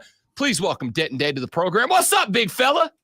Rob, what's going on, man? I appreciate the warm intro. I've realized two things. One, I have not congratulated you on getting married, so Thank you, sir. congratulations, my friend. Thank and you. Then two, I need to decorate behind me. It looks like I'm being held hostage right now. So the next time I'm on here, I'll have some sort of decorations behind me so I don't look like I'm in a prison cell. Bro, Rob's got some grandma pictures he could send you. I That do. he used to have in his apartment behind him. Listen, Yeah. I made the mistake, Denton. During the COVID days, we all worked from home, and I made the mistake of trying to be a classy individual with nice art hanging on my walls, and our listeners just weren't having that. I tried that too, and I got a throw blanket that I mistook for tapestry. I didn't tell my girlfriend at the time, so I hung it on my wall, and then she walked in. I'm like, oh, she's gonna think I'm bougie now, and she's like, why do you have a blanket hanging on your wall? I was just like, this is why I'm not an interior designer. There's certain things that just remain true about those of us who have conned other people into letting us talk about sports for a living. We can't grow up. It's not we don't want to. We're just incapable of it, I think. Yeah, pretty much. I've never lived that one down. Denton Day joins us here on the Rob Brown Show in the Fan Upstate. Let's jump in, big dog, and let's talk about some of the big results from last weekend. Then we'll look ahead to where we go the rest of this football season. Oregon, Ohio State, aside from the fact that Dan Lanning proved himself to be a mad scientist, massaging the rules ever so carefully to give the Ducks a little bit of an advantage there at Autzen Stadium. I think a lot of people learned a couple of things. Number one, Eugene, Oregon's a tough place to go win a damn football game. And number two, the Ducks are pretty good, Denton. I was on with Ryan Horvat on BetMGM Tonight last night, and he asked, are the Ducks a shoe-in to win the Big Ten? My answer is no. They may run into Ohio State again. Maybe this is the year that James Franklin doesn't poop the bed and lose a big game. He tried his best against USC, but they pulled it out. Just your overall thoughts after the Ohio State-Oregon game on that conference as a whole. So I love Dan Lanning. Right now, he's my favorite coach in college football. And the worst thing that could have happened to everybody else was this weekend because his creative aggressiveness finally paid off. He's been this mad scientist, but last year against Washington, not once but twice, it never worked out in his favor. So the fact that he was able to pull off some of these weird, unorthodox ways of taking time off the clock, kicking a ball right at the chest of somebody on a kickoff to give yourself not an onside kick, but a recovery. Like, he's able to do these creative things. And the second you give a guy like that confidence that's already inspired the way that he is, it's only going to get worse. To answer one of your questions, I don't think they're a shoo-in to win the Big Ten. There's still a lot of football left to be played. And the thing that has made Oregon such a fascinating case for the last 10 years, and really why we loved Pac-12 after dark the way that we did, is because teams like Oregon found weird ways late in the season on night games to lose. So I need to see them run the table. I think this is the best team we've seen since the Mariota days, certainly, but I need to see them run the table. I loved the game, though, and I hope we see it again. That was two really great teams playing really good football, and I promise that Will Howard is not going to strike out looking if they play again. You know, they should have showed him that Nico Y stuff from Tennessee, saying, look, if you have a situation like this, you have to throw the ball. It either has to be quick or it has to be long. But the second you kind of wait more than 2 seconds on your internal clock, you have to get rid of that football. You can't run it. So he'll learn from that. But that's one that's going to be tough for him to overcome mentally. I'm sure he had a rough day whenever they watch film, whether it's Sunday, Monday, whenever. When they watch that film, I'm sure he was not pleased with himself. Just want to say the last quarterback made a mistake like that. He's no longer there. He couldn't handle the pressure and went to Rutgers, I believe. Syracuse. Yeah. Same thing. It's He's out there. thing. Their coach is going to send Ryan Day a bottle of champagne, apparently. How do you like Fran Brown, by the way? I love this cat, man. I got a chance to interview him at ACC Media Days. And as much as I loved Dino at Syracuse, Fran Brown was a guy, I'm like, you've got all the charisma and the spirit of Dino Babers, but also it kind of feels like you got a little something cooking out there for the Orange. I love coaches that have personality. You know, One of the things that I've been really upset with for the last 6 months is that now that Saban is on television, we get all of the personality. I was like, you robbed us of all of these like jokes, all the fun that he seems to have was robbed of us doing these silly commercials for his 13 years, whatever it was at Alabama. Like, I love a coach that's going to be out there with personality and can actually coach. So I'm a big fan up there at Syracuse. Let me run something by you. I want to get back to games here in a minute, but we were having a conversation yesterday. We were playing some of the audio from the Arizona State win over the weekend, and we got into a little bit about the celebrations that were taking place on the field and just the enthusiasm of that coaching staff. I have said, Denton, since the era of NIL and the transfer portal, there are 3 C's to building a football team: cash, coach, and culture. And I think they all kind of rely on each other a little bit. I think we are probably in college football gonna start moving towards the end of the gruff, stiff upper lip coach like a Nick Saban. And coaches that have that excitement and that personality, like Dan Lanning, like Fran Brown, I think it's their time to shine because players gravitate towards that. And now that guys can jump around after they've signed and played a year somewhere, I think those types of coaches, I think it's the era of the fun-loving coach moving forward, to the chagrin of some of our older listeners and college football fans. I think you're going to see a hell of a lot more Dan Lannings and a hell of a lot less Nick Sabans moving forward. I tend to agree with you. I am curious, though, as to because right now we feel this. I feel like I felt a certain kind of way about Nick Saban for X amount of years. Then I see him with all this personality. Was it hatred? It was hatred. No, I actually never hated Saban. I am on the dark side with that one. You know, I will fire up a red lightsaber and go to death for the emperor. I'm on the dark. I always loved Nick Saban. But I feel like behind closed doors, they get that. So it's going to be really interesting to see how coaches kind of balance that a little bit. Like I said, I love if you're going to be out there, if you're making jokes at press conferences, if you're having fun, I am pro storming the field in most scenarios. Like, you had to beat a ranked team. You know, when Colorado stormed the field and they beat Baylor, earlier, I was like, guys, what do you do? You got to beat a ranked team to storm the field. You're Colorado. But I'm in favor of all the fun that comes. This is supposed to be fun, and everything outside of the actual games seems to be collapsing in on itself in this weird despair. But this is supposed to be fun. So if coaches are going to be out there celebrating, celebrate your heart out. That's what I want to see as a fan, especially if you're a team like Arizona State that's not very good and you beat a team like Utah that for years has been really good and was anticipated to be really good. You should be celebrating and partying. Yeah, couldn't agree more. Denton Day is the host of College Football Overtime on Sirius XM, also a host on 106.7 The Game up in the Baltimore, D.C. area here on the Rob Brown Show in the Fan Upstate. We got a big one coming up, Texas and Georgia. Everybody's panicked right now, Denton Day, about, everybody. Georgia fans are panicked right now. Everybody else loves to see it, about Georgia after they drop to Alabama. Then Alabama, of course, turns around. They lose to Vanderbilt on the road. South Carolina nearly snipes them the very next week. So the Georgia fans went from, hey, we lost the game, but it's to Alabama. That's a pretty good squad, to we lost the game to Alabama, who then lost to Vanderbilt and should have lost to South Carolina. And then there's Texas. And to me, like, it feels like nobody wants to question Texas. Like it's some grand sin against college football to question the the deputy of Fansville right now, Quinn Ewers and co. I actually think this game is like knockdown, drag out potential. I'm not a big believer in Carson Beck in the biggest scenarios, but he's got a chance to prove me wrong this weekend. What do you got in this one? I'm leaning Texas. Texas is the best team in college football because they have the guy that I trust the most behind center. And it was really smart of them to bring Quinn Ewers back this past week, knowing that you're going up against a team in Oklahoma where there's going to be this heightened sense of rivalry, right? Like, this is one of the most historic rivalries in college football. But on top of that, you know that Oklahoma doesn't have a good offense. So you allow yourself the ability to kind of shake the rust off going up against a really, really good defense. Because I love Oklahoma's defense this year. It really is a shame that they waited 2 years, 3 years to have a defense like this when they could have paired this kind of defense up with a quarterback. But that's neither here nor there. But it was really smart of them to bring him back so you can knock that rust off to get prepared for this game against Georgia. Because I'm with you. I think Carson Beck has cool tattoos. I don't think he's really great in the fourth quarter. And I certainly don't think he's great against really, really good teams in hostile environments. So I think Texas is going to come away with this one, but I do think it's going to be another classic. I mean, we've been really blessed this year, Rob, to the two games that have had the most anticipation so far this season have really lived up to the hype. I expect that to continue this weekend with Texas and Georgia. Denton Day, Sirius XM host on College Football Overtime, joining us here on the Rob Brown Show in the Fan Upstate, talking a little bit of college football.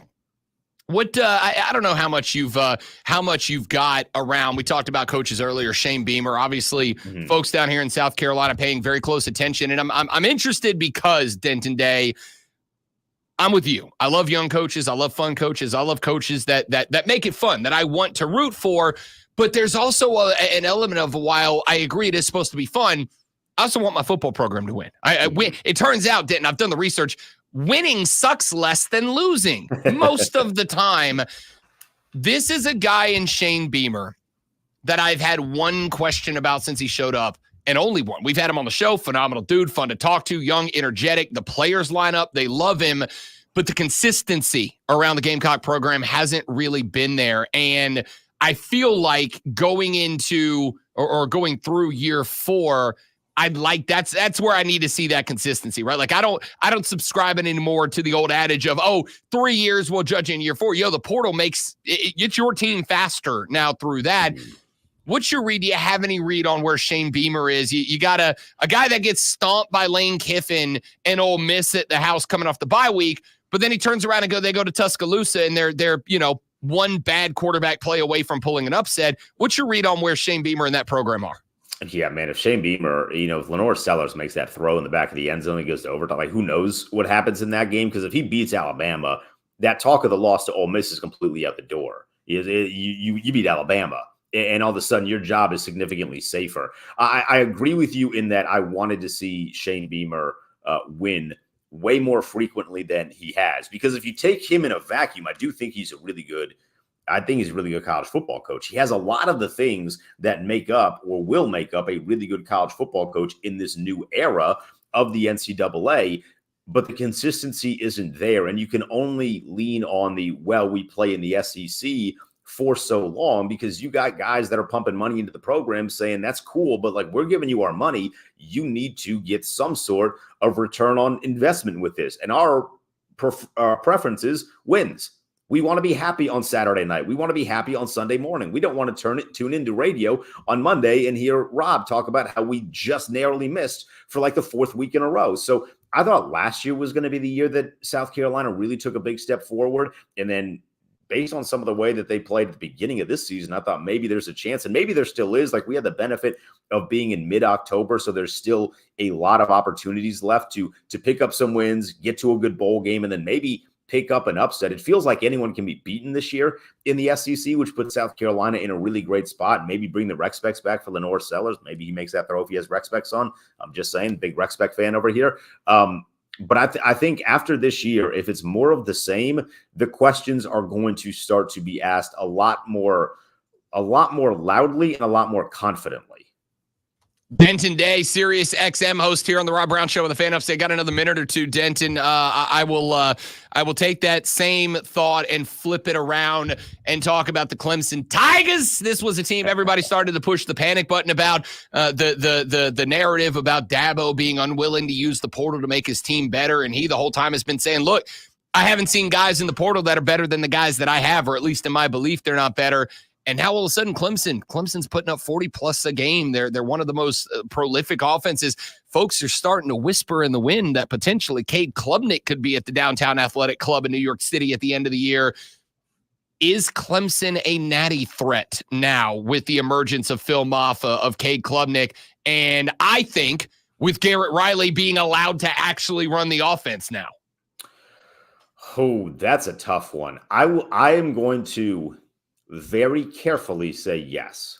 I'm going to very carefully say yes. They're going to get in. They're the best team in the ACC. You know, Miami has Cam Ward, who's the best quarterback, but that team, they are flirting with a loss. And I think if they see Clemson in the ACC championship game, it won't just be a loss. It'll be a bad loss. The one thing about Dabo is that everyone has always criticized him for the transfer portal stuff, at least nationally. I'm sure the criticism is a little bit more hyper-focused locally. But nationally, they criticize him for the transfer portal stuff. No one really criticizes his ability to actually coach. Like, when he gets his guys going, guys love Dabo Swinney. Like, it's been really impressive how much his guys love him. So if they get rolling, and they are rolling right now, I mean, Cade Klubnik is playing way better than I thought was even possible. They're probably the second scariest team that's flying under the radar right now in college football. Texas A&M is the first one because their defense is insane. But Clemson right now is the second scariest team that's flying under the radar while everyone's looking at Ohio State, Oregon, Texas, Georgia. Clemson, by the time we get to December and January, they might really make some people's lives difficult. Denton Day is a host on Sirius XM. He hosts college football overtime on Saturdays. He's also the host and producer on 106.7 The Fan up in the Baltimore, D.C. area, making his Rob Brown Show debut. You legend, you scholar, you icon. Brother, thanks for coming by, man. Fellas, appreciate it. It was fun. Yeah, man. If you don't mind, we'll do it again next week because it's college football season. Hell yeah. Already. I love it. Double D, good to see you, brother. Thanks for coming by, my man. Yep. See you guys. You got it. Denton Day joining us here for the very first time, but way far from the last time on the Rob Brown Show and the Fan Upstate. Good luck following that momentum, Lonzo, with the Sports Flash. It's okay. You were in between him and me. So wow. Headlock, baby. Yesterday, Garrett Cole tossed 6 innings, gave up 2, and struck out 4 in a 6-3 New York Yankees win over the Cleveland Guardians that gave the Bronx Bombers a 2-0 lead in the American League Championship Series. The series resumes tomorrow night in Cleveland. The NLCS continues tonight with the Dodgers at the Mets. The Devontae Adams saga concluded yesterday when the Las Vegas Raiders sent it to the New York Jets in return for a conditional third-round pick that could become a second if Adams makes the Pro Bowl. The trade reunites Adams with quarterback Aaron Rodgers, who played with him in Green Bay. Carolina Hurricanes netted their first win of the 2024 season yesterday with a 4-2 win over the New Jersey Devils. Soon on this Saturday at 12:30 as the Furman Paladins take on the Western Carolina Catamounts. Furman versus Western Carolina right here on the Fan Upstate.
Ingles Markets is devastated by the catastrophic damage from Helene.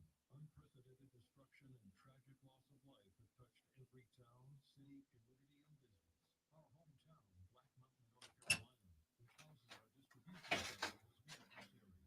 Ingles has stores in our region with significant damage and some stores still without power and water. We are working diligently to bring operations back online and begin helping our community. At this time when we are reliant, we are grateful to our vendors, media partners, and charity organizations we have coming to help us. Amid everything, we're very proud of our employees, as they've been first responders, distributing goods to emergency management channels, assisting the Red Cross, and coordinating ways to do whatever possible to give while dealing with tragic personal loss of their own. We're making progress to come back online, and we want to thank you for your patience. To all of you and our beloved Western North Carolina mountains, we love you. Odyssey and the Salvation Army are partnering to help provide aid to hurricane relief. Donation provides emergency aid, food, long-term recovery. 100% of your gift goes to Oh, Yep. okay. Heard that over here. Yep. Oh, God. I can't tell if that hurt or was a relief yet. Oh, dude. Just described every day for the elderly. I will tell you, ARP heard that. I was going to get home and find a letter in my mailbox. Well, welcome. We're so happy you finally arrived. Here's how you can get your discount. I thought that for a while now. I'm just like, yeah, go ahead and get the discount. Why not? I mean, you know, I'm going to tell you right now. I'm old. It's cheaper. There will be no shame in my game when I start catching discounts just for not dying.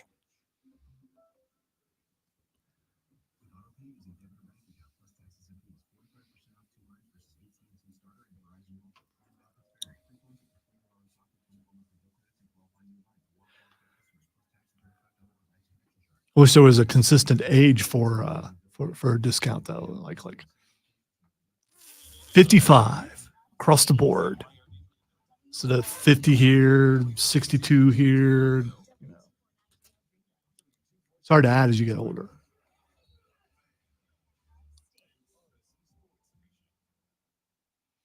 I've never seen her wear the same thing twice. Wonder how big her wardrobe is.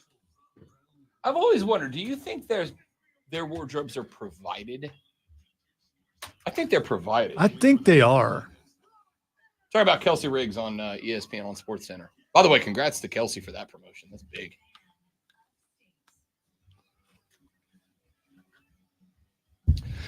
Saw something last night that immediately made me say, Lonzo's going to love this. Lonzo's going to love this so much that I promise you, don't gut react. You got to hear the story.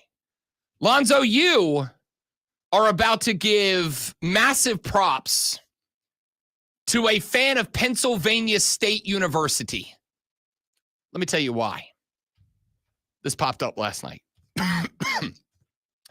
Penn State was on the road this past weekend out in lovely sunny Los Angeles, California, where they were hosted by Lincoln Riley's USC Trojans. They went out, and a Penn State fan, Lonzo, earned his black belt in trolling this weekend. See, USC, because teams are beginning to figure out, finding streams of cash money to pump into the program is kind of an important thing right now. You have got to be finding new ways to get people to give you mucho dinero. Well, USC did. USC has instituted a new program at their program. The new program, Lonzo, is this. For the low price of $1,400 to $1,800 per guest, you can go down to the field 60 minutes before kickoff. For the low price of $1,400 to $1,800 per person, you can run out of the tunnel with the football team. Now, that's pretty sweet, I would say. I don't have $1,800 laying around, but if I did, I think leading the team out of the tunnel onto the field before a game would be dope, especially if you got to do it before a major conference showout. So USC collected the money. USC brought the fans down to the tunnel, except for, great one, USC made what I would have thought was a very obvious mistake. USC did not specify that you must wear or not wear any specific color combination. And so a young man from Pennsylvania took them up on the offer. He forked over the cash to USC to lead the team out of the tunnel. And he showed up in the tunnel, great one, adorned head to toe, top to bottom, cap to kicks, in Penn State University blue and white. He wore the Penn State cap. He wore the Penn State tank. He wore the matching blue shorts. He wore the Penn State themed kicks. And this guy said to the Trojans, whoa. You never said that I had to wear Trojan, Cardinal, and yellow to run out of the tunnel. You never said that I was or was not allowed to wear specific color combinations. So USC had to allow a fully adorned and decorated Pennsylvania State University fan to lead the Trojans out of the tunnel onto the field. That means the first guy to touch the grass when the team came out of the tunnel, the first guy to touch the grass was a Penn State fan leading the Trojans out onto the field. Fantastic work from this cat. The only way it could have been a better troll is if he got someone else to pay for it. That's still a lot of money, dude. I don't disagree. And it was one of those situations where I'm like, all right, bro, like you did it, but there was like 2,000 people out there and you were the only Penn State fan.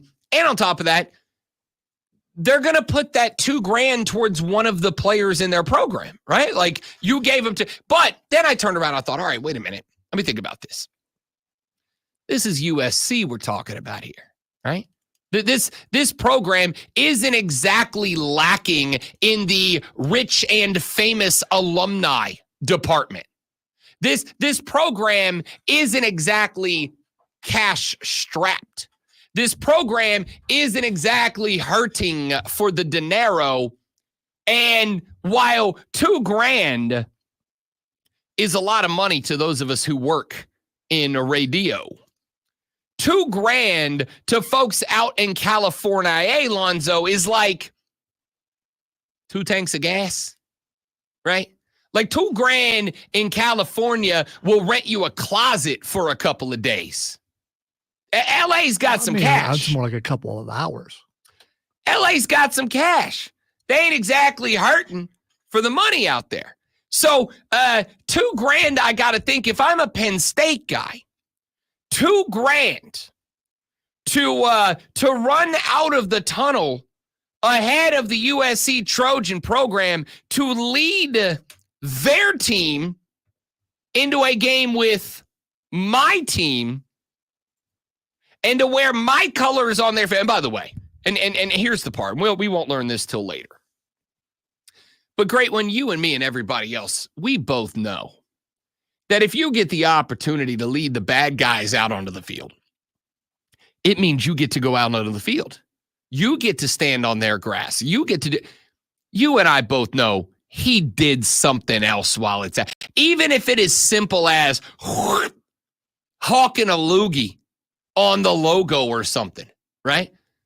Like reaching back down there deep and just coming up with the grossest, thickest loogie you can come up with and hawk two in that thing right there on the midfield.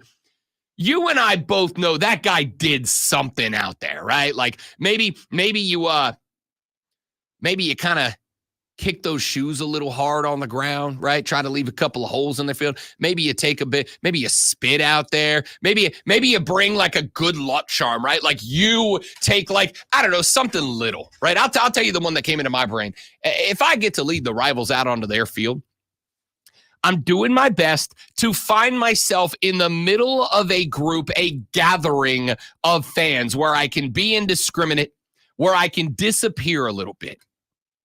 And great one, I'm going just full fingers to the earth if it's a natural grass field. I'm going to try to dig me a little hole, and I'm going to try to take like something little Penn State keychain. Maybe I find like a little Nittany Lion figurine or something, and I'm burying that SOB right there at the 50-yard line. I don't know. I'm just trying to think of if another team would do that. Let's say you were in Clemson and you were leading them down the hill and you saw a penny. So you've been over to pick the penny up in the middle of running down the hill because, it's a penny. You don't want anyone to slip on the penny. I mean, something might happen if someone slipped on that penny. So you've been over and you picked up that penny, just saying. Nefarious, malicious intent. I don't know, man. To me, it's a great troll, except for the fact that he paid that much money to be out there. Yeah. I mean, again, like to you and me. But if he's some rich kid, Dad, it'd be great. Apparently, give me $2,000. Based on my quick and limited research into the situation, what I understand is the dude's a real estate agent and a pretty successful one. So my bet is $2,000 for him is a drop in the bucket, right? Like he's that's not hurting him. I'll put it this way. Zoe's got enough money that he flew his ass from Pennsylvania to Los Angeles and bought tickets to one of the most highly anticipated Big Ten matchups in the calendar and was fine adding another $2,000 on top of that. He probably doesn't look at $2,000 like those of us in the biz look at $2,000. Right. I don't know the answer to this, but if you give money to a collective, is that a write-off? I believe that it is because not all of them is it considered charitable? They are 501c3 organizations, so it is indeed a tax write-off. So even if you want to look at it that way, it didn't really cost them anything, right? It didn't really cost them anything, and it looks good on the resume. Yeah. So taking care of the Utes. What my dude has is two things. Number one, my dude's now has somewhere, even if it's just. Because he did the whole thing, Zoe. He went out there and he had the camera pointed at him and he was running down through the field and he was like showing himself off and whatever. My dude now has a video of himself adorned in Penn State Nittany Lion blue and white running onto the field at the Rose Bowl ahead of their football team, A. And B, whether or not he took advantage of it, I don't know. I kind of in a terrible way hope he did. But he had a chance to go out there and basically do almost anything he wanted to do to their field for their first Big Ten rivalry matchup. This is black belt level trolling. This is excellent work. And again, I know for a lot of us, being able to throw a couple of grand back there, like that's a big deal. That's a thing, right? Throwing $1,800 around is a thing. If I got something that I want to come off $1,800 for, man, like I'm running it by the wife. I'm planning it out 8, 9, 10 months in advance. Like that's something I gotta come up with, right? If you got fly across the country to go to a football game that was sold out months in advance kind of money, $2,000 probably ain't all that much for you, especially if it gives you the opportunity not just to make sure that the Nittany Lion blue is represented on the football field, but also to like do almost anything you want that's not going to get you arrested to their football field, right? Like, I mean, I guess you could make the argument that, like, digging up a hole at the 50-yard line would be vandalism or something, but I'm pretty sure if you just, like... Could also lead to an injury. I mean, depending on how big of the divot is. Sure. I would think they get patted down before they go out, though, you know? I mean, honestly, dude, like, I'm pretty sure I could sneak a little, like, 1-inch Nittany Lion action figure, like a keychain, right? Like, what are they going to do? I got a keychain. You got a Penn State? Yeah, I got a Penn State keychain. I'm a Penn State fan. I got my Penn State keys on a Penn State keychain for sure. And then I'm going to go out there and I'm going to stand in a circle, right? I'm going to find a big gathering of people. I'm going to stand right in the middle. And when they're all looking in a different direction, you know, at the flyover or the fireworks or the national anthem or whatever, I'm going to take my heel. I'm going to dig me a little hole. And I'm going to plant that Nittany Lion action figure. I'm going to plant that keychain right there on the 50. I am going to see if I can come up with the curse of Rob Brown. I'm going to see if I can curse the field. I'm going to see if I can bury a little Penn State action under the 50 and see if I can curse the field while I'm out there. I'm just saying, dropping $2,000. Case, you may know some voodoo people, so you might. That's what I'm saying. Yeah. I might have to get on the horn. I might have to get on the horn down to New Orleans, Louisiana, call the voodoo shop that's down there on Market. Like, hey, Miss Voodoo Priestess Lady, I need some help. What's the best way to enact some negative gree-gree on some folks? All right? She'd be like, you need to get real close to Lincoln Riley and you need to pluck one strand of his hair.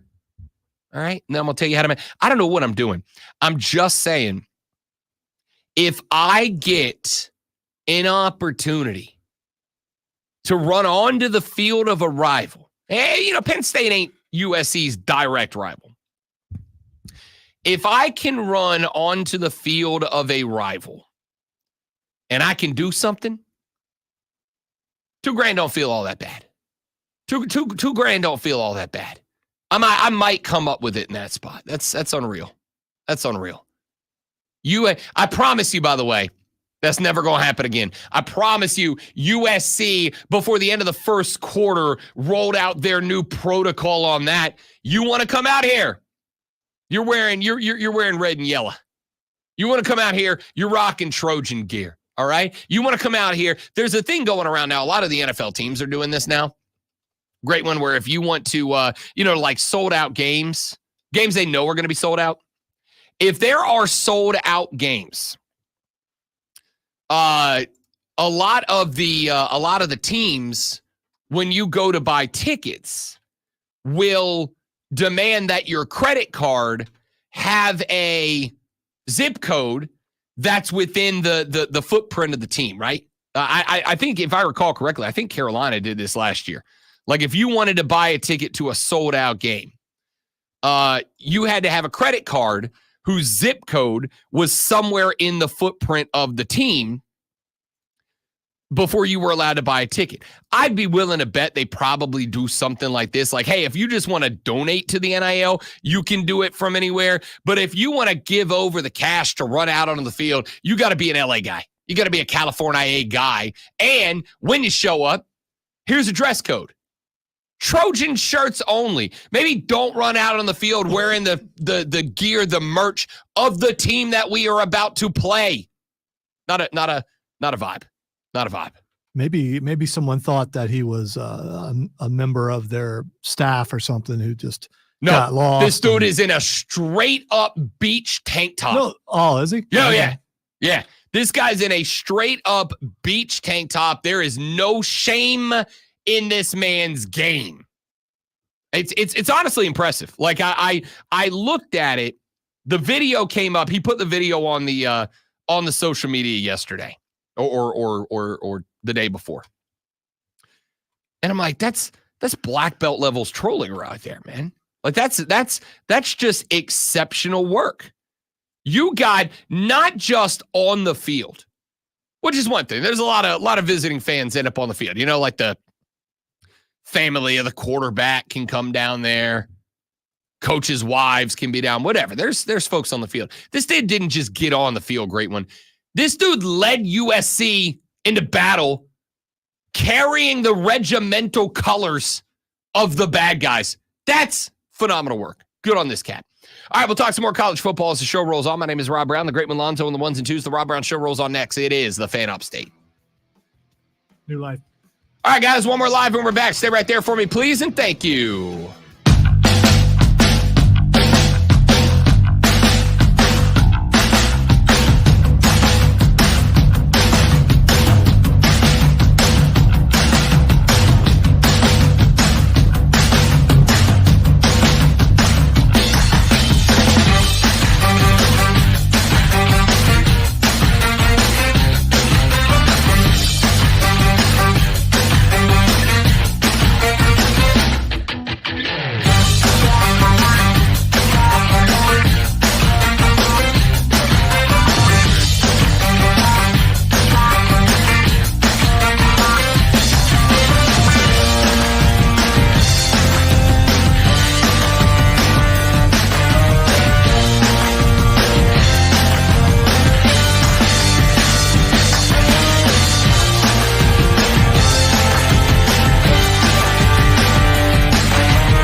It's Rob Brown. I hope you're enjoying the show. If you're not, I don't know why you're here, but I am glad that you are. Hey, do us a favor. Whether you're enjoying it or not, would you mind sharing us around your social media, please? And thank you, Twitter, X, whatever you call it. I don't care. Instagram, Facebook, TikTok, it doesn't matter to me. Help us get the good word out. We're trying to get famous and rich, and we can't do it without your help. So, The Rob Brown Show is on all social media, or share the YouTube channel, the Facebook page, wherever you're watching this, and we'd appreciate it very much. Now, let's get back to the show. Stick around. What is up, friends? It's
I am the dude that when it's cold outside, I like to sleep with the windows open and have a big blanket on me.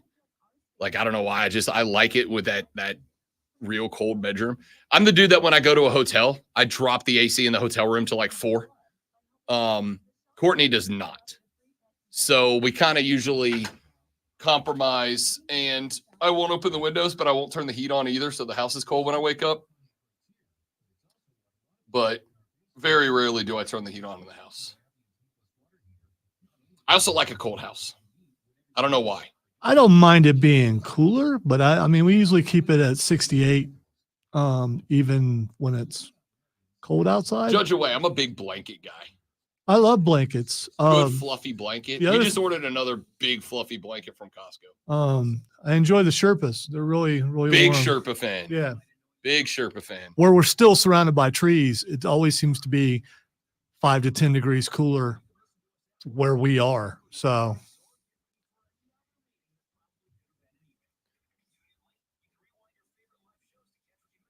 plus we had no heat or air in my bedroom growing up. So I mean, I enjoy the luxuries that I now can afford.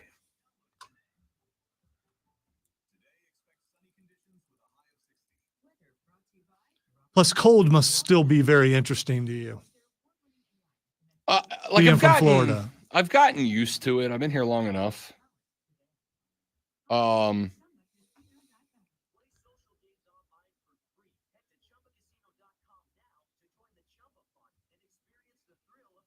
hopefully you'll never experience a true ice storm here again. Oh, dude. It's not fun. That day that I know I make the joke about the blizzard, but that one day that it snowed real hard, we were in Asheville that day, and I drove back through it. I went from wonderment and bewilderment at the snow to bleep this real fast.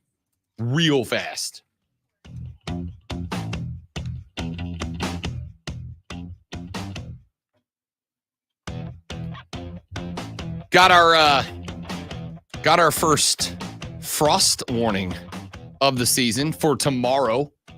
Guess it's gonna be a little chilly tomorrow around the upstate of South Carolina. The frost warning, it is gonna drop into it looks like the upper 40s overnight tonight. And then tomorrow, so a low of 41. I'm not saying football season's here, but like it is. Mister, they should dome every stadium. What's that have to do with football season? There? Listen, I like the cold. I like the cold a lot. I don't even mind football in colder weather. What I'm saying is, if it gets to the point that going to a football game doesn't cost an arm and a leg from the bank account, it costs a finger or a toe literally, you're not playing your best football anymore. That's not your you cannot play your best football when you have, hey, if you forget to put a glove on, you'll lose a nub temperatures outside. So all that work you did on the motorcycle, you driving it in the morning? Not if it's 40 degrees. No, absolutely not. I'll tell you why I got the motorcycle ready. I got the motorcycle ready because it's 62 in the afternoons. I will throw on the leather and the face mask. I get this. You remember the old Shield face mask that had the skull on it? Yeah. I got one of those. Super dope. Do you have like leather gloves? Yep. Okay. Not just the leather gloves, but I got the leather gloves that have the touch sensitivity finger thing on it. So I don't even have to take if I got to stop and use the phone, I have to take the glove off and just swipe on the phone with it. All right. I am all out. That's I got cool. For a second, I thought the phone was built into your glove. No, that'd be super cool. I do have I got my helmet. I got the full cage helmet. My helmet's got Bluetooth speakers built into it. Right. So I got the cruising tunes available. So you're not the guy at the red light who has his full on radio up while he's riding his gold wing and everyone can hear it for 3 miles away. Not yet, but I do want what they call the bat. I do want a bat shield on the front of my bike now. I never liked them. But I went yesterday to a funeral of a young lady who was in a motorcycle club down in Anderson, and they had a parade. They had like 200 bikes that escorted her from the chapel to the cemetery.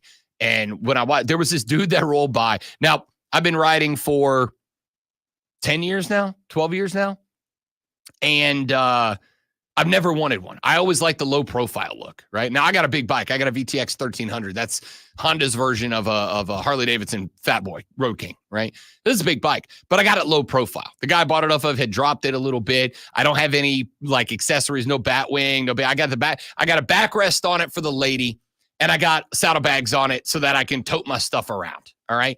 But it's not like a high profile bike. Yesterday, this dude rolls by, Zoe, and he's got a bat wing, which is that big chunky piece that goes over the front wheel with the windshield on it. He's got on his a center console screen for his GPS, a full touchscreen off to the side for his radio, for his audio, so he can Bluetooth to his phone. It can pick up radio signals, whatever. And he's got a speaker system. I talked to him about it for a minute. He's got the tweeters up top and the woofers down in the bottom. He's like, dude, when I'm driving, I can listen to my radio. Sounds like I got headphones in. That's how loud this thing goes. And immediately I was like, I'm going to be poor, but I'm going to have a real nice motorcycle while I am. Real nice. It's super slick. Anyway, I will ride. When you get to that point, why not drive a car, though? I mean, I guess everything else is still open. Everything. Listen, I can't explain it. It's one of those things. You know how there's just some things in life that it's like, dude, you get it or you don't, right? Like, why do you like this thing? And you're like, I can't explain. You either like it or you don't. Getting on two wheels, having the clean air, getting into those turns and being able to lean out. Like, there is something that is, and I know it's cliche. By the way, I've ridden dirt bikes before. I've just never really rode on the road before. There is something that is inexplicably freeing and liberating about getting up on two wheels. I don't know how to explain it. It just is. But to circle this thing back around to where we started, there is nothing freeing and liberating about riding up on two wheels when it's below 50 degrees outside. And even in the 50s, I'll go ride with you in the 50s if I like you a lot, right? Like the dad-in-law rides. When he texts, if it's like 52, 53, and he's like, yo, we're going up into the hills. Do you want to go? Yeah, I'll go with him. I like him. I'll go with him. Yeah, but you have to anyway, because you don't want to get labeled. Oh, no. I have said no. He wanted to go out one time last year, and it was like 44. And I was like, nope. I like you, Boston. I appreciate the invite. I don't like you that much. I don't like anybody that much. You don't think it was a test? He really wasn't going? You just wanted to see if you'd say yes? No. Okay. No, he ain't that. I was just like, no, nope, not a chance. He's like, hey, put on your cold weather gear. I'm like, bro, I have my cold weather gear on not to ride. I just have it on. I'm just wearing it because it's cold. I'm not going 50 with no windshield on it. Now, that is the other thing. You put a windshield, kind of cuts out on the wind, but man, there's just something freeing about it. But no, there is a difference between doing a thing when it is a lovely autumnal afternoon and doing a thing when it is cold outside, right? So if you had a chance to ride with Norman Reedus and Keanu Reeves, like through the Appalachian Mountains, in December, you would say no. Keanu Reeves is a man, okay? Norman Reedus is a bro too. But Keanu Reeves is a man. Keanu Reeves is not a dude that is going to say, be a man, tough it out. Yeah, now suck it up, buttercup. Be a man, tough it out. He's going to go, no, this is dumb. It's cold. It's uncomfortable.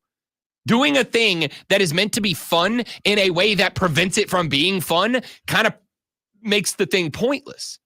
If you are going to jump on the back of a bike or you're going to strap up the Riddle helmet and go lay some lumber, doing it at a spot where it is too cold to humanly enjoy kind of takes the point away from it. Last year, Chiefs Dolphins, since that is a big crux of this conversation, last year you had two wide open offenses that could have played a game with an over-under of 70.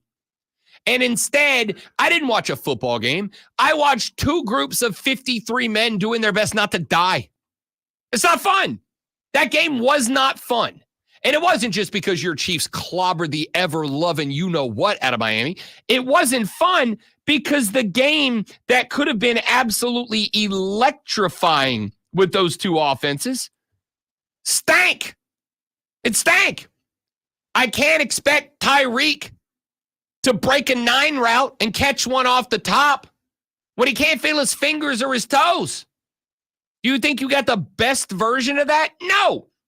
And when you create an environment, this is not where this segment was supposed to be. When you create an environment in which the best athletes can't do their best athleting, you're not getting the best athleticism. You're not getting the best game.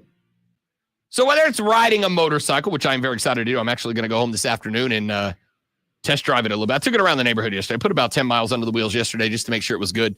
I'm going to take it out on the big road today. Whether it's riding a bike or watching football or playing football, when it gets to the point that ice is no longer for margaritas, but it's just part of the game's not fun anymore. I'll go out there and mine it up. No. I didn't pay Tyreek Hill $250 million to stand on the sideline trying not to freeze his cojones off, man. Let him play football. So, yes, dome every stadium. I said what I said. Texas said, Mac said, I'm not doing the too cold. It is not fun at all, no matter what the activity is. Yeah, riding a motorcycle, playing football, watching football. It's not fun if there's a chance that my nether regions invert from freezing. Get me? Back after this on the Rob Brown Show in the Fan Upstate. Yeah, that's my bad. I couldn't find it. Like, where is it? I can't find it.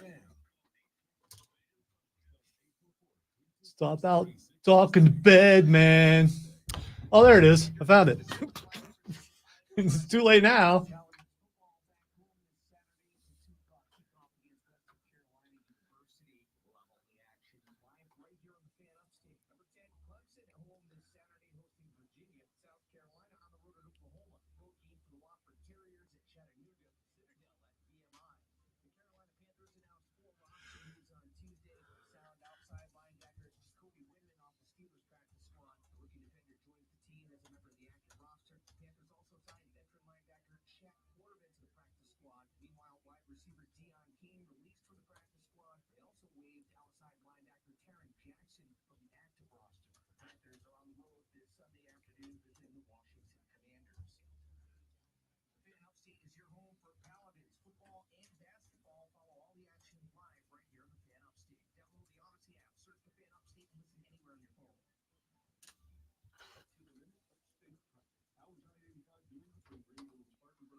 You're the best, Bill.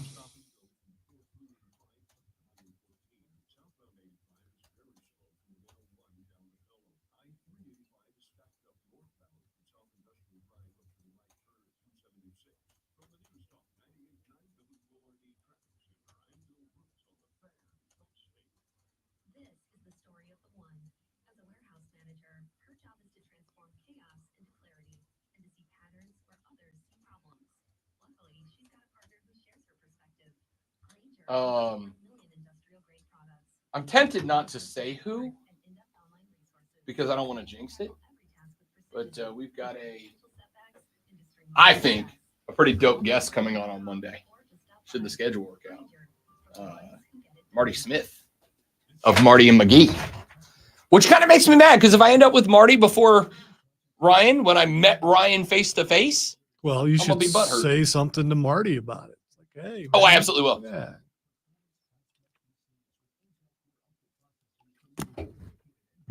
I absolutely will. 1 minute. Don't need it. You're right back. Uh-huh.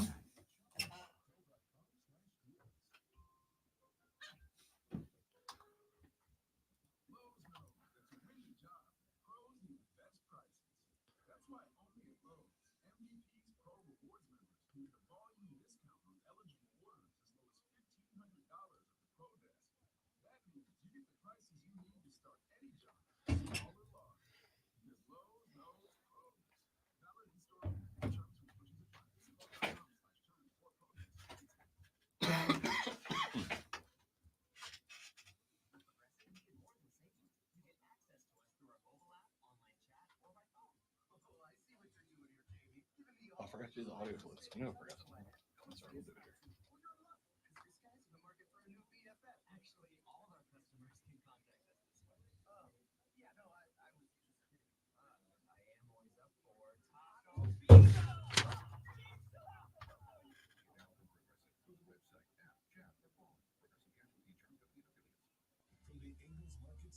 Or it's finally happened. I wrote something down. I have no idea. I'm just looking. No, I cannot read it. Wow.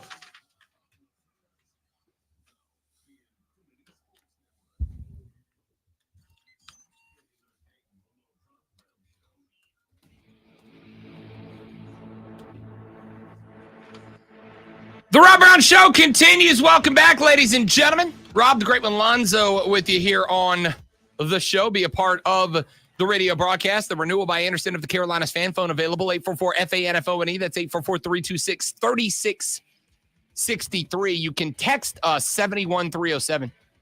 71307. Start your text with FAN, F-A-N, and we'll read them on the air. You can tweet me at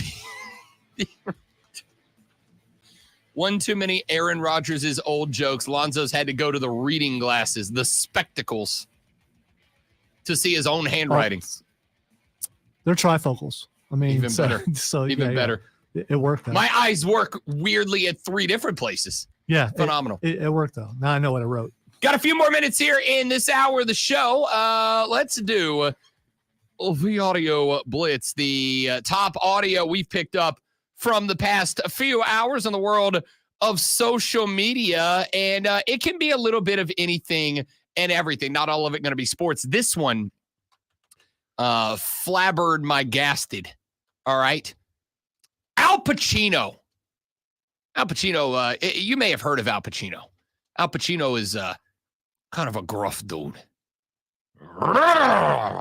Love Al Pacino. Love Al Pacino. They had him on the video game awards one year, and I don't know why I'm here. It was great. It was great. Al Pacino. I love Al Pacino. Al Pacino was doing an interview on a podcast the other day. And at one point, he pulled out his cell phone.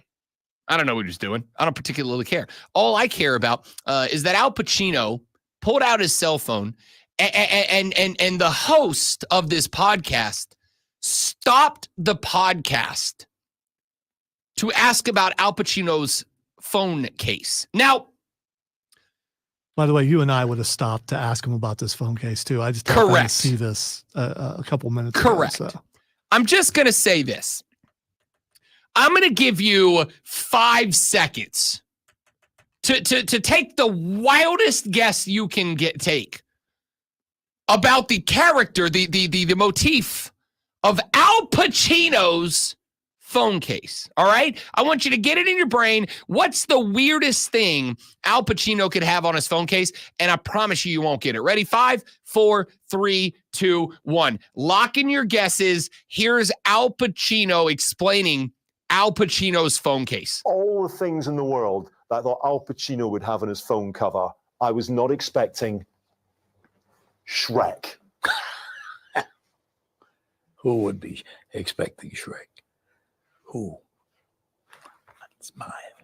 Can you explain why you Shrek it? My youngest daughter said, "Can I have your phone, Dad? I just got it." So I gave her my phone.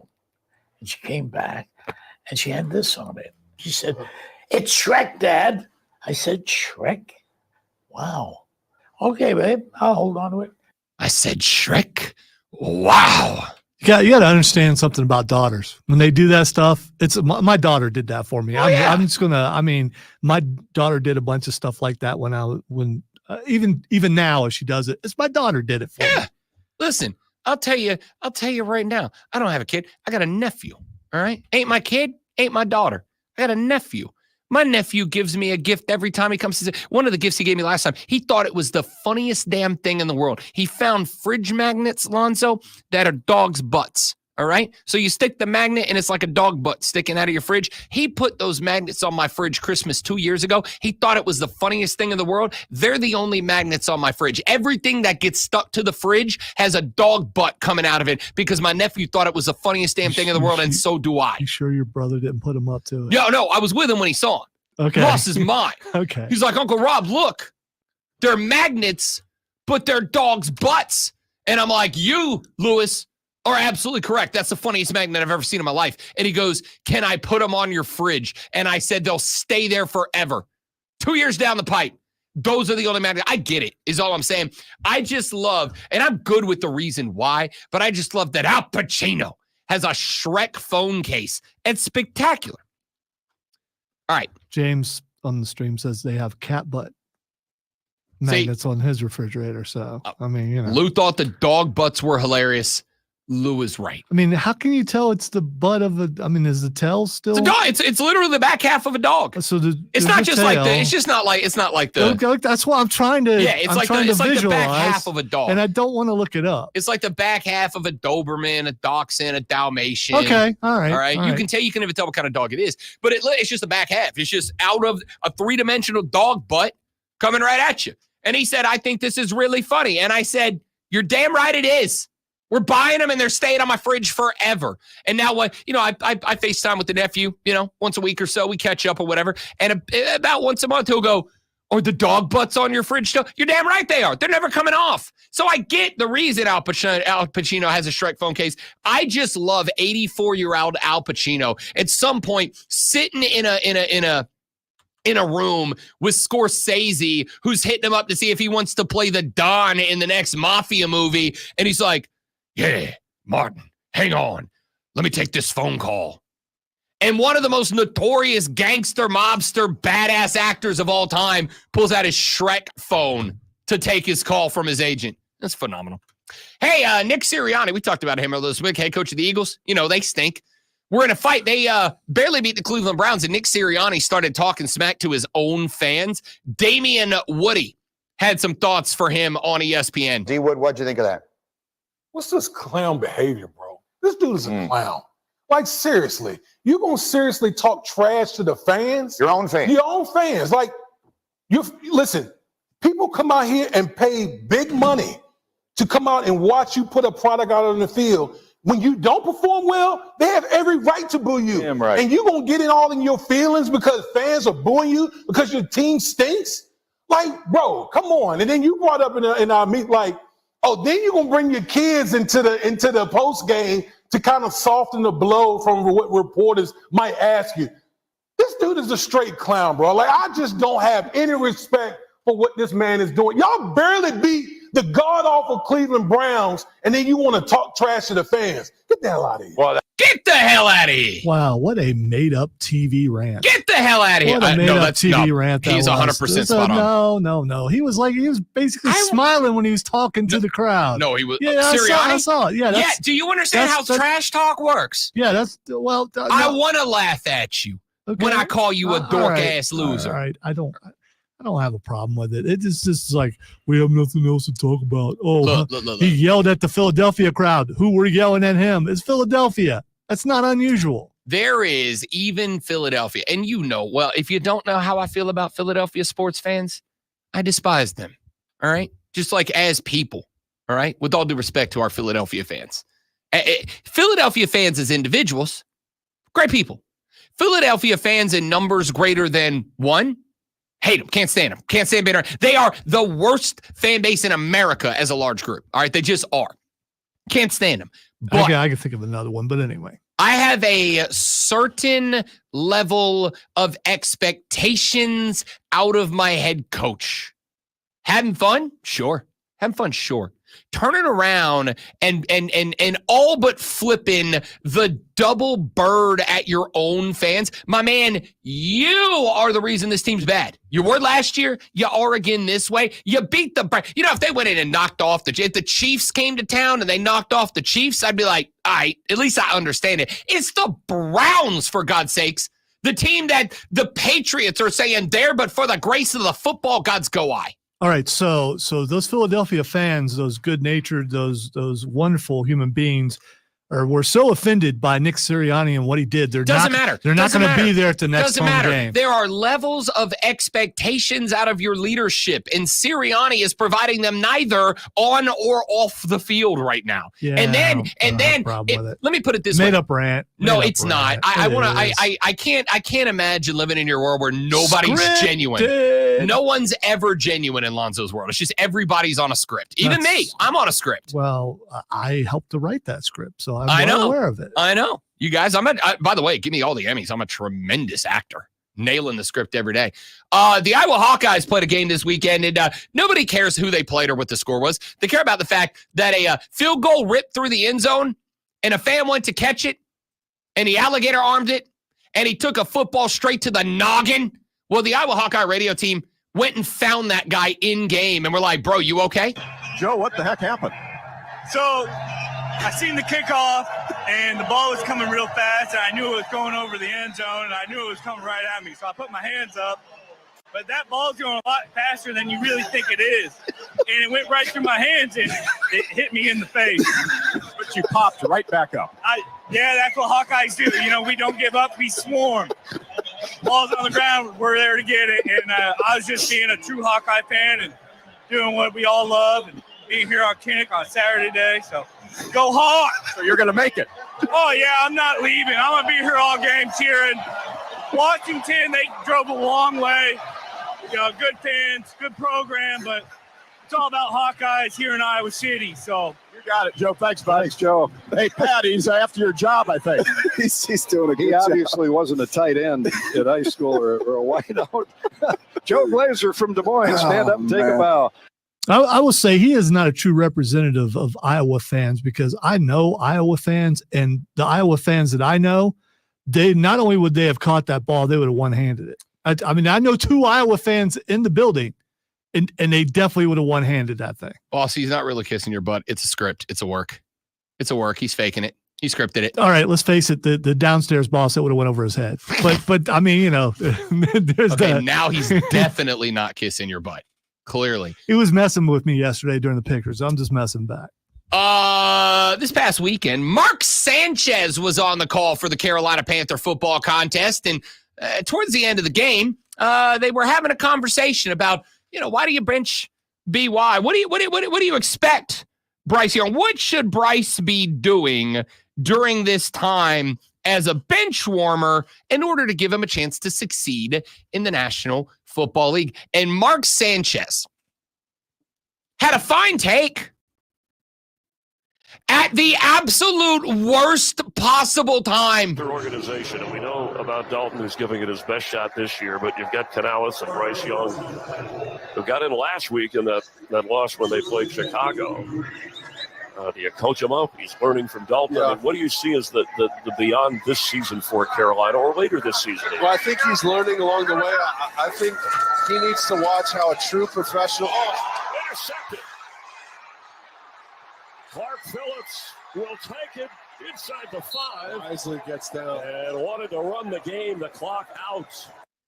Sanchez says, I think BY needs to take some time and watch Andy Darnold, a true interception back the other way for. It's not Andy Darnold, but it's just what I mean. That's pretty. It might as well have been. Yeah, it might as well have been. No, it could have been man. Sam. Come on. It could have been Andy. It could have been Baker. Sam Darnold's like leading the NFL. I mean, you can't be. That's my point. On Sam.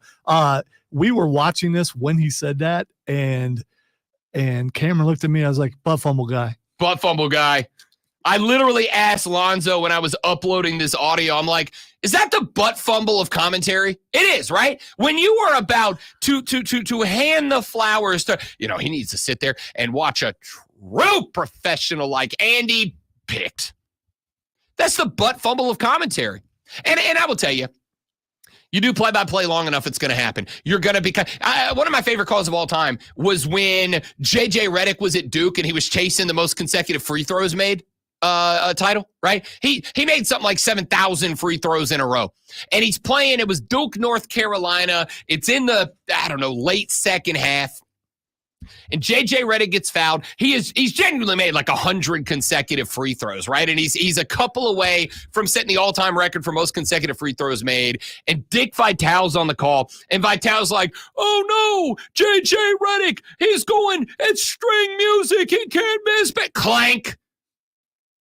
And Dick Vitale, and I don't know why this is like a core memory for me, but Dick Vitale, louder than he's ever Dick Vitale in his life, into the mic goes, oh no, JJ, I'm so sorry. I'm so sorry, baby.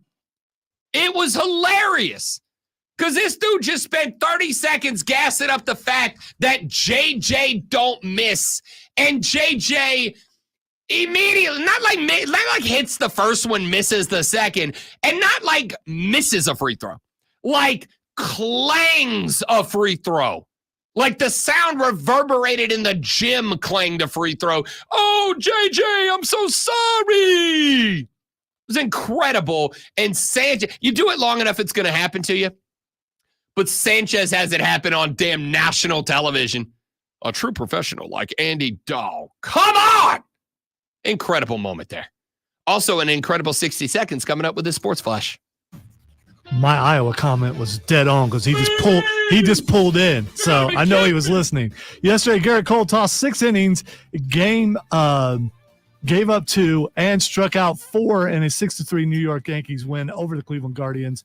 That gave the Bronx Bombers a 2-0 lead in the American League Championship Series. The series resumes tomorrow night in Cleveland. The NLCS continues tonight with the Dodgers at the Mets.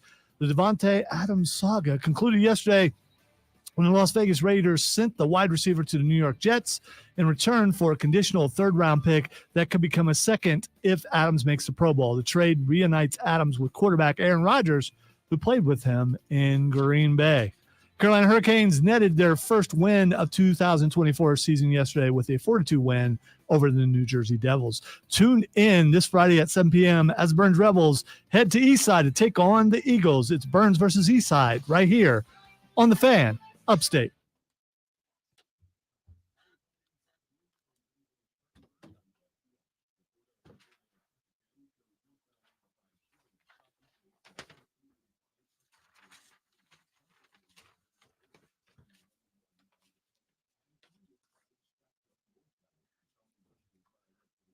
It's just like that. It's almost 9 o'clock.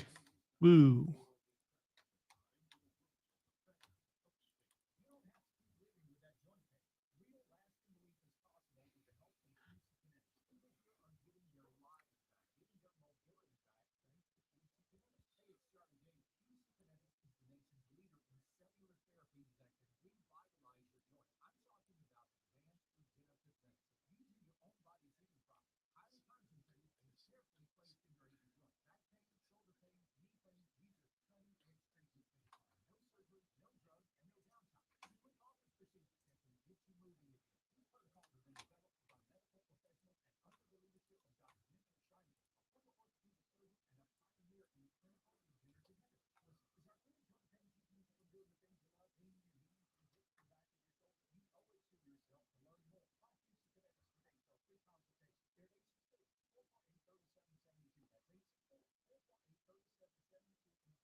Zach, that's a B- Dick Vitale. I appreciate the compliment, but It is one of the better ones that he does, though.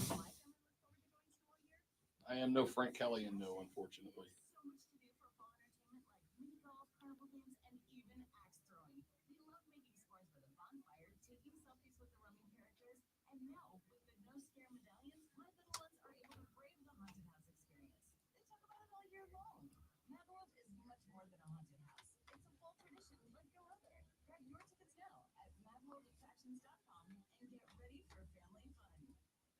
Let's face it, nowadays most companies have to rely on dozens of expensive disconnected platforms to run their business.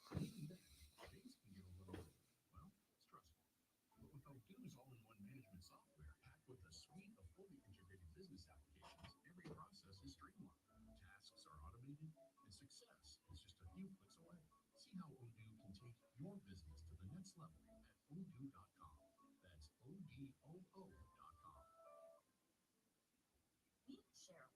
She's on vacation and lost in the moment. Unfortunately, so is her Chase debit card. It's gotta be somewhere. Maybe she lost it in salsa. Maybe searched it at Pilates. Or maybe she lost it at Pilates. But she's not worried. The Chase mobile app. So it turns out tools to help protect. One bank that puts you in control. Visit chase.com/chase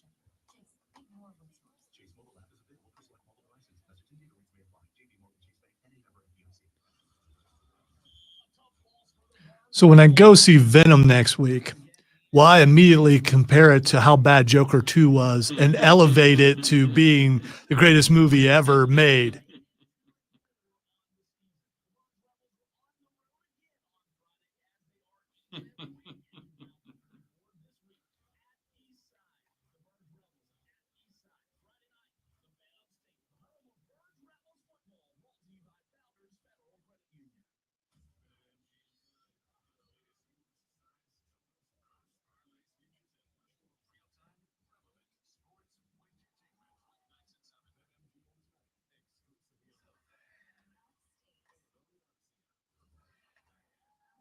Matt World, next break.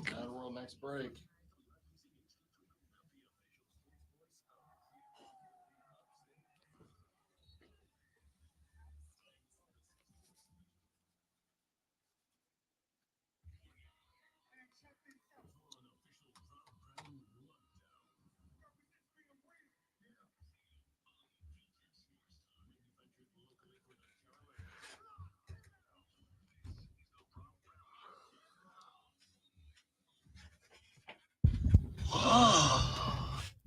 The final hour of the Rob Brown Show goes now. Welcome back. Rob Lonzo and you. Renewal by Anderson to the Carolinas fan phone, 844-FANFO-MNE. That's 844-326-3663. Text us 71307, 71307. Start your text with FAN, F-A-N, FAN, F-A-N. We're reading them on the air. Texas said, my 5-year-old son at the time gave me a Baby Yoda neon green wristband. I rocked it for almost 3 years until it broke. I get it. Yeah, you got to do it. I mean, Yeah. you don't have to, but you just, I mean, there's something about it.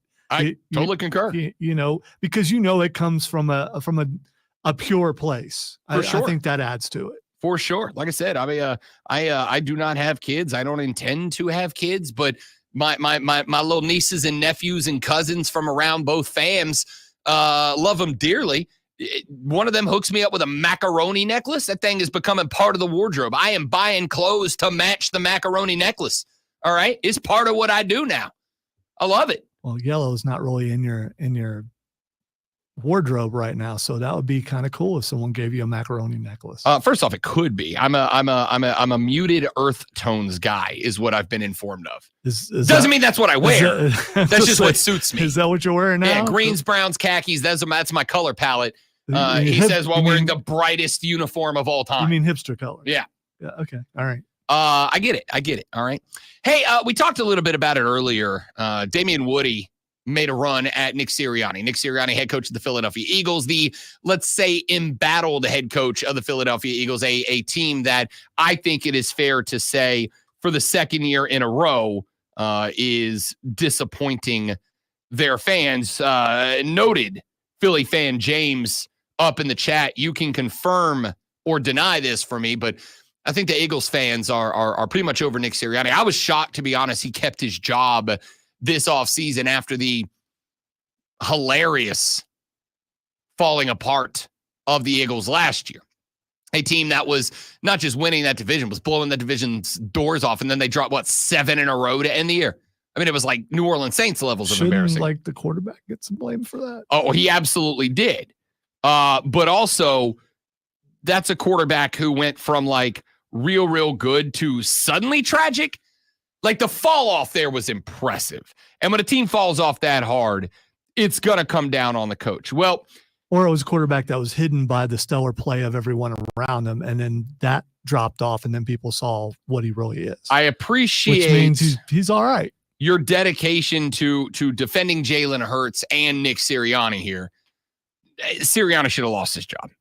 I mean, that's just it. The team, if nothing else, when the team falls apart, not just physically on the field, but chemically off of it. I would just think if you are a Philadelphia coach and you're not yelling at the crowd and stuff, you'd probably be looked on like he's not one of us. That's an outsider down there. We need to get someone who gets us. Nah, I mean, listen, Philly fans are the worst, except James. James is great. But Philly fans are the worst as a whole.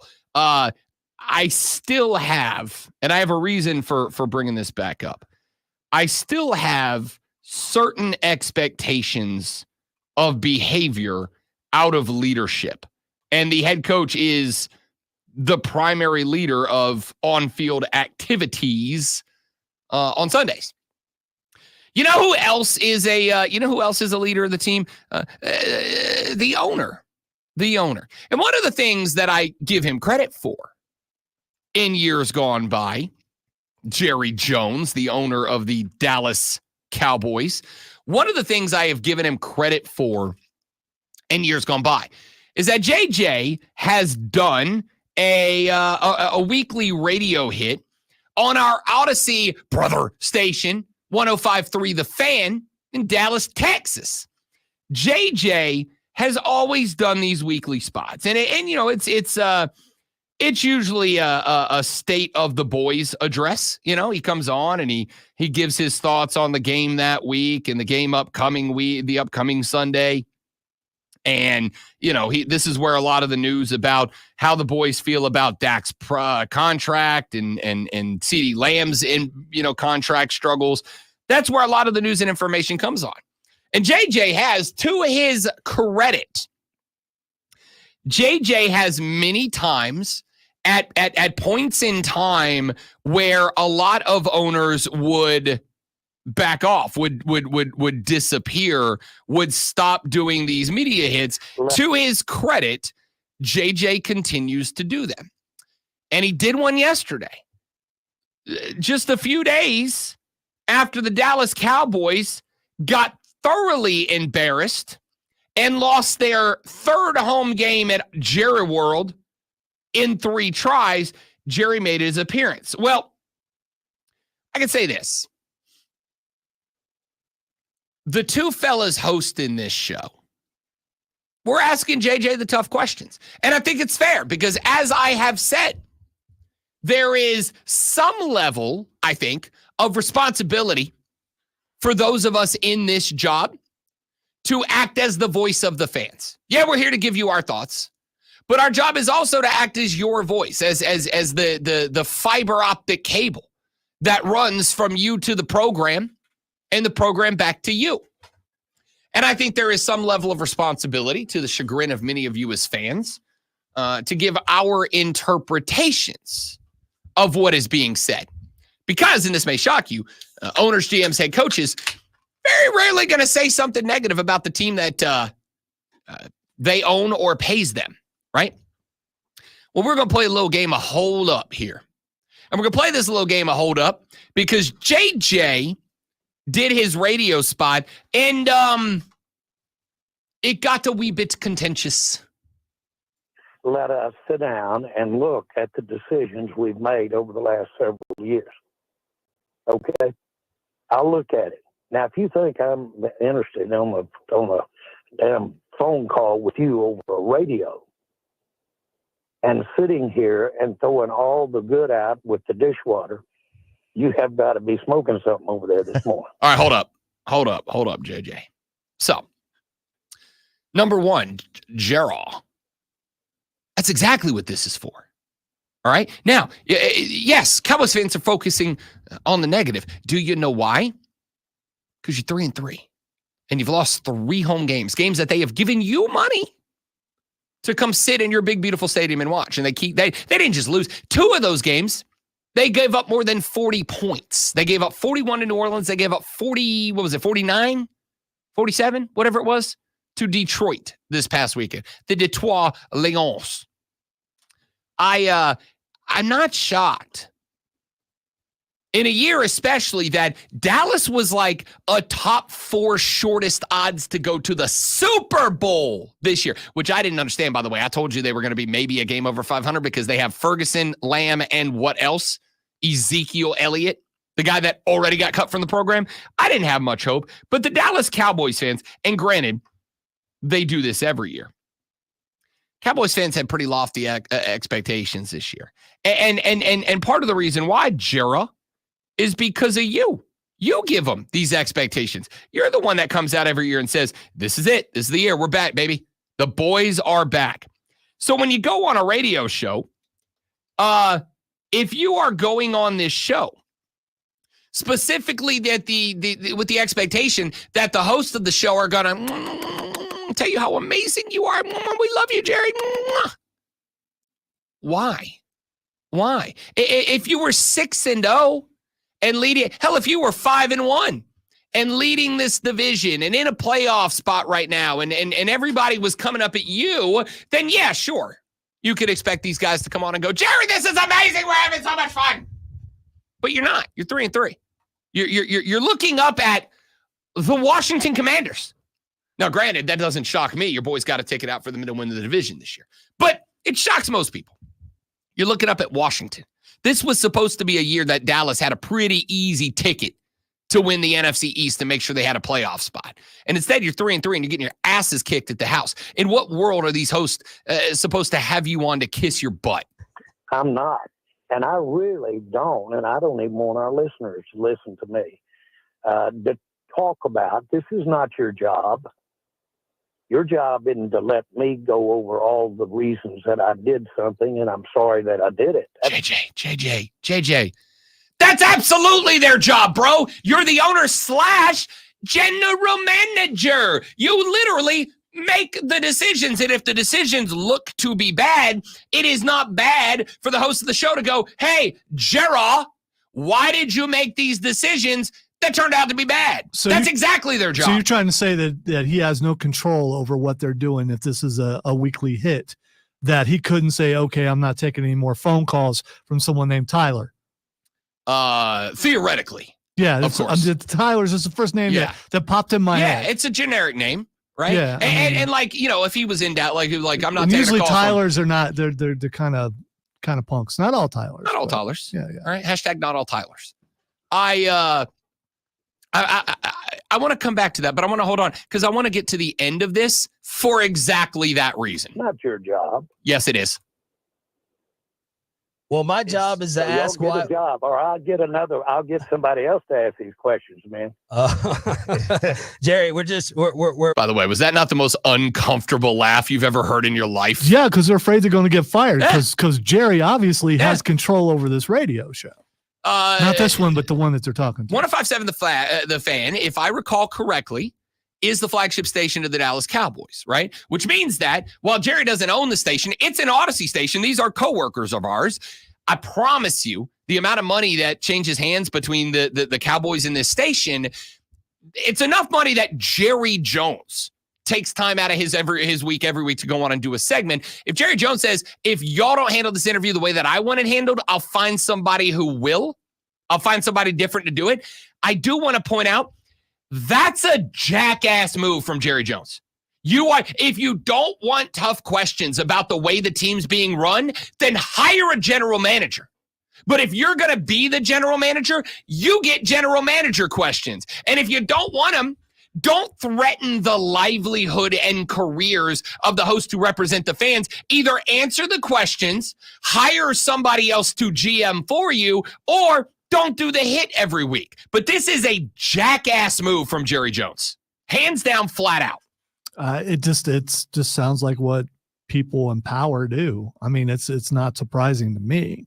You wonder why people are having an attitude shift in that department in this country. It's because people like Jerry go, you're not doing a thing I like by asking me questions about my scope of authority and decision-making power, and I don't like it. So instead of just answering the questions and maybe have to acknowledge that I screwed up and I'm not good at this job, what I'm going to do instead is threaten you $40,000 a year radio host. I'm going to threaten your career, your livelihood. That's kind of lofty. I mean, they're in Dallas. Yeah, that's big time radio money. Okay, all right. Yeah, that's in Dallas, big time radio money. I'm going to threaten your career. I don't want to answer questions about my job and failure at it. I would rather threaten you. It's crap. By the way, Jerry. You're right. Right away, they are uncomfortable. Like, oh crap, we're in trouble. Yeah. That's what that was. We're in trouble. That's not. Well, we're just going to come at them hard anyway. If that point, if you're in trouble, if you and I are doing this, and we know we're in trouble, you might as well go all in. You know, we're trying to figure out why the team is. I'm not kidding. I'm not kidding. You're not going to figure out what the team is doing right or wrong. If you are. Or any 5 or 10 like you, you need to come to this meeting I'm going to today. There are 32 teams here. You're geniuses. Hey, Jerry, It's your job and you are bad at it. Stop again, I go back to my favorite metaphor. I don't need to know how to cook a Michelin star meal to know that the one that you're cooking sucks, Jerry. I'm not saying that I have to provide a solution. I'm asking you if you recognize the bad stuff. That's all. So you wouldn't calmly say, okay, Jerry, you gonna send the limo by to pick me up? I'm ready to go. In this moment, here's what I'll say. Let's do this. Here's what I'll say. I already know he knows who I am. I already know that I'm on thin ice with Jerry Jones. Right. This is the part where listen. I've told you guys a million times. Rob's not a. I'm not a confrontational guy. Okay, I avoid it. But when you bring the worst out of me, I get petty. Okay. Now, if you get me there, you screwed up. But I get real petty. That is 100% a spot where I go, well, Jerry, send on over the helicopter because I can't do it any worse than you. At this point, my job's over. My career's done. Or at least in Dallas it is. But yeah, I would have had a hard time not going, well, Jerry, I can't do worse than you. Why don't you send the helicopter? I'll take a crack at it. Or hey, make me GM for one day. Yeah. Let me show you how to how I, as a non-expert, would take care of it. Yeah, because what you're doing ain't it, Gerald. Jerry, okay. Y'all really think you're going to sit here with a microphone and tell me all of the things that I've done wrong? Yes, that's exactly what I think, Gerald. That's exactly what I think I'm going to do because the team's bad. And without going over the rights. Well, now, listen, we both know we're talking to a lot of great fans and a lot of great listeners. Stop kissing ass, Jerry. Stop. No, that's a move to make on his part. Stop. Definitely a move. Well, our fans are great. You know, they're all real mad too, Jerry. They're all real mad too. You're not going to smooth it. You know, you want to know how you make things right with the fans, Jerry? Make a better team. General Manager Jerry Jones. I don't think it really matters. Make a better team. It's Dallas. It's America's team. I will fight you in the parking lot. I It ain't is scared of Dallas's you. team. It is the Dallas Cowboys. I'm very sorry for what happened out there Sunday. I'm sick about what happened Sunday. Now, I'm not talking to these yahoos on the end of this phone. I'm talking to you, the fans that are listening this morning. And we can spend a lot of time going over zigging and zagging. Jerry, for God's sakes, Jerry. Do they have yahoos in Dallas? I thought that was only a southern thing. Well, technically Texas is south. Jerry's an old Arkansas fella. Okay. He got yahoos in Arkansas. Yahoo. You know how I know they got Arkansas yahoos? Because we're listening to this. One of the stupidest things I've ever done. That Not a short list, is it, Jerry? anybody has ever analyzed is by the Cowboys. It was an idiot that did that. Isn't that the best? It's the media's fault. It ain't my fault as general manager. It's the media. Shut up. It's not the media's fault your team's 3-3 and failing to meet every expectation. Jerry, it's literally your fault. Well, I got these two yahoos with I'm sorry. Did they sign the contracts for the players? Did they put the Mike McCarthy back in charge for another year? Did they have a falling out with Dak? No. Idiot, you did. So idiot things can turn into good decisions. God, that's my new life philosophy, Lonzo. Every time I do some dumbass stuff, I'm going to go, wait, babe. Idiot things can turn into good decisions. Well, why do you automatically have to? You know who I'm talking to in this situation. I mean, Okay. Smart things can turn into bad decisions. The facts are that when you make one, you don't really know whether it's going to be good or not at the time. So let's just go ahead. I'm trying to answer your questions, man.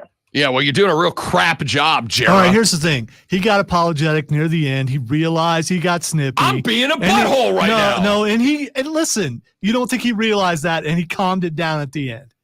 He knew that doesn't knew, let you off the hook. Yeah, but Tell you what, here's what I'm gonna do. You know who it lets off the hook? Those two guys who thought they were getting fired. Now they're like, okay, we're good. Dude, this is such a garbage phone call from Jerry Jones. You spend 70% of it acting like a world-class jerk. And then you go at the end, well, sometimes idiot decisions turn into good things, so we're all good here, right? Why did he turn into, well, never mind. Let's just kind of a George W. Bush caricature? Yeah, kind of. Yeah. You know, I'm just out here trying to make good decisions, and I know some of them are stupid. And I know that I'm literally the only one who's allowed to make these decisions, but the results of the decisions, they're random blind luck. If Jerry Jones wasn't the general manager, he'd have been fired 5 years ago. But yeah, it's the radio guy's fault, Jerry.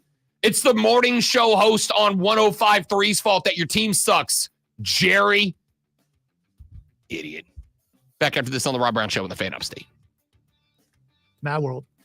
All right, guys, quick read. We're coming back. Make all your Jerry Jones jokes right now.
Just for the record, because somebody said something yesterday, I am aware that Dennis Allen would kick my ass. I wouldn't actually fight Dennis Allen. It's a metaphor. It's a phrase. I want to, but I wouldn't. I'm a lover, not a fighter. So you don't think your passion and your hatred would fuel you towards at least competing? I think I could get some shots. Okay. But no, Dennis Allen works out with NFL players on the daily. He's in better shape. So no one said you had to fight clean?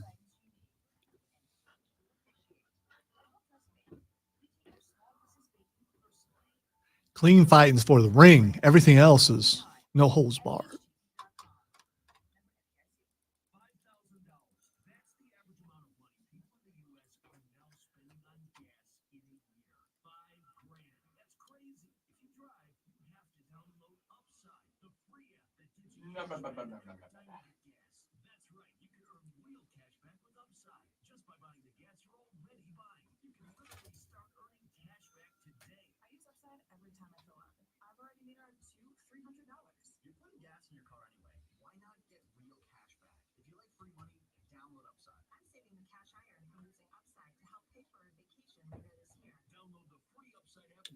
All right.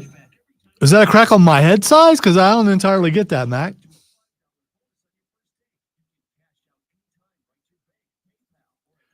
Or are you saying you better go ahead and hit me in the head with a beer bottle? Because I would.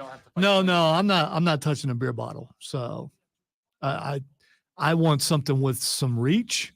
And as far as I got projectile throwing, probably not good for me. So I need that thing that Bailey used on her buddies, or a baseball bat or something like that. Yeah. No, I'll use anything. I'll pick up a microphone and hit you with it. I'll give you a hint about life. For you youngsters out there, listen to Uncle Rob here for just a minute. I'm about to give you some life advice that's going to save you. Listen to the guy with the Target on his shirt. I like Target. No, I mean, I get it. It's a nice kit, as you would say. No, it's a shirt. Okay, whatever. Kit's when you got the shorts and everything. Well, if they can't see if you got those on or not. Right, but then it makes me sound like a full kit wanker. That has some weird sounds to it. I don't think I'd ever say that again. It just looks like punch me here. That's the dude who shows up to the game and he's like wearing the full soccer kit. Nobody wants to be that guy. You wear the shirt. Wearing the shirt's great. All right, so you're confusing me. So you cannot wear the soccer shorts and the whole thing? Yeah, if then you're that. I mean, I feel like it's okay to say that thing I said, but now you got me questioning it. No, it's just, I mean, it's how you. It's just a dork move. Yeah. Okay. Right. It's just a but dork why? move. So you can wear the jersey, but you can't wear the shorts and the jersey. Yeah, that's a dork move. Don't be a dork. Man, I'm glad you're not the real fashion police. Yes, boy. So listen to Uncle Rob, kids. If you find yourself in a position where you are working with someone for whomst everyone else around them screws up and they just never do, if you ask them. If you find yourself working, whether it is in a school group project or maybe you got a job after school and you go and that guy that is over there running, whatever part of the job that he runs, it just seems like every time a customer's unhappy. Or maybe it's an afternoon host. Or maybe it's an afternoon show host, whatever. I mean, you never know. If you just throwing that out there, find yourself working with someone who is not capable of saying, that's my bad. I got it wrong. I screwed up. I was supposed to be there. I was supposed to do that. I pushed the wrong button. I had the wrong time, whatever. If you find yourself working, and I don't care if it is the owner of the business, I don't care if it's your coworker, your manager, I don't care if it's your friend. If you find yourself working with someone who is never capable of going, that's my bad. That's on me. Yeah, Rob and I have a problem because we both try to take blame for something. No, it can't be your fault. It's my fault. No, it's your fault. No, it's absolutely my fault. Listen, I found early in my career, I found early in my professional life, and this is a lesson that I got from my old man, and it is one that I repeatedly remind myself. Being able to look someone in the face and go, I screwed up. That's on me. I made a mistake. will get you a hell of a lot further than walking around with your nose up your own butt, blaming everybody else for every problem. Now, that's not to say if somebody else screws up, you can hold them accountable too. But if you are not holding yourself accountable, don't be shocked when people start to do it for you. Texter said, how do some people get so rich? It makes me sick. Jerry needs to disappear from the NFL. Here's the worst part. Jerry Jones is the most powerful person in the NFL. Hands down, bar none. He is more powerful than Roger Goodell. Okay? The decisions, whenever you hear Roger Goodell come out, and Roger Goodell says, as he did last weekend, the reality of an international Super Bowl is realistic. Please know that as much as I am more than happy to Vince Carter style dunk on Roger Goodell, I am also very aware that these decisions are coming from NFL owners. Okay? Roger Goodell does not unilaterally make decisions on behalf of the NFL. Roger Goodell is, as I have said many times over the years, Roger Goodell doesn't even, forget unilaterally make decisions. Roger Goodell doesn't make decisions. Roger Goodell dictates decisions, right? The owners say, we want this. It's Goodell's job to A, go figure out how to make that happen, and B, convince the fans that, yeah, you might hate it, but it's actually a good thing. And Jerry Jones is at the forefront of that. So I don't like Dallas Cowboys fan. Man, this is just a show where Rob Brown's going full certified hater mode.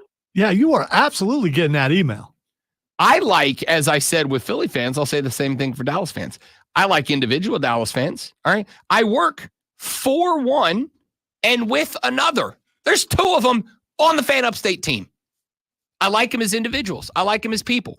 Dallas fans as a fan base, and I think both of the Dallas fans in and around this station would agree with this. Dallas fans are the most entitled fan base in America. I mean that. Can you think of a more entitled fan base than the Cowboys? Because I can't. According to the Cowboys, the Super Bowl every year should be the Cowboys and somebody else. But Jerry Jones is doing such a bang-up job as the general manager right now that I feel bad for Dallas Cowboys fans. Because I'll tell you right now, if Mickey Loomis, who is the GM, along with Jeff Ireland of the New Orleans Saints, if Mickey Loomis came out today and did what Jerry Jones did on the radio yesterday, bro, I'd be out to fight that man on sight.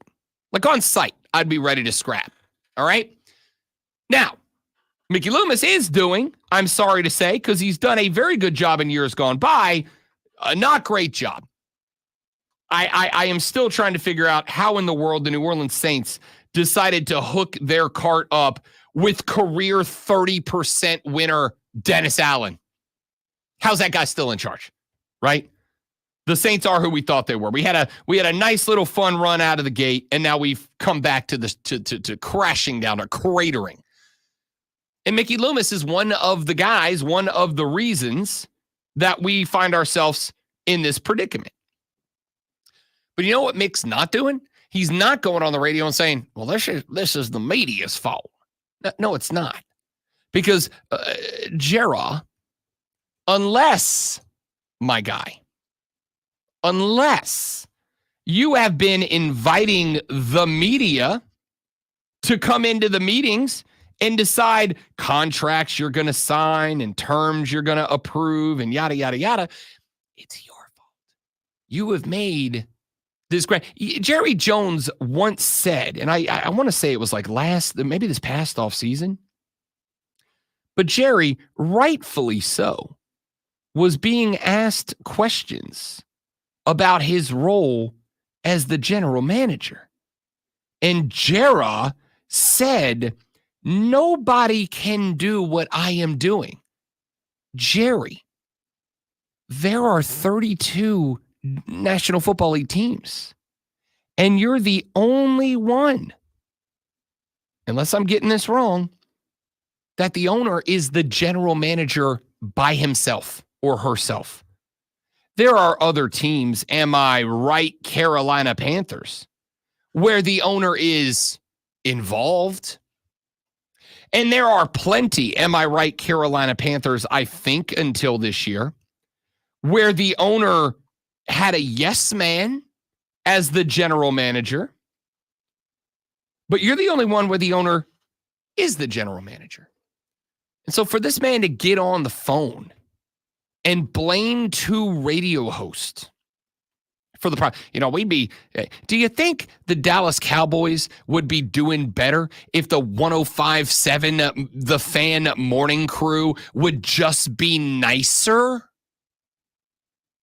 Do you think the Cowboys would not be getting blown out and have the Detroit Lions running offensive linemen as wide receivers because they're so far up in the game that it's a joke to them if those guys would just be nicer? Do you think if they got on the horn and said, Jerry, my goodness, I hope I can be you when I grow up. You dress nicely. Remember, this is the same Jerry Jones, Lonzo, that a week ago landed his helicopter in the middle of a Cowboys practice like he was the bad guy from a major league movie. That guy. And he's got the audacity not only to retain himself as general manager, not only to land his helicopter on the middle of an active practice field to remind everybody just how rich and powerful he is, but then he gets on the radio and he blames the radio host for how bad the team that he owns, operates, and runs is. Dude, I, at this point, feel bad for Dallas fans. I didn't mean to turn this into a whole separate segment, but I couldn't. I couldn't not. We wrap it up next on the Rob Brown Show in the Fan Upstate.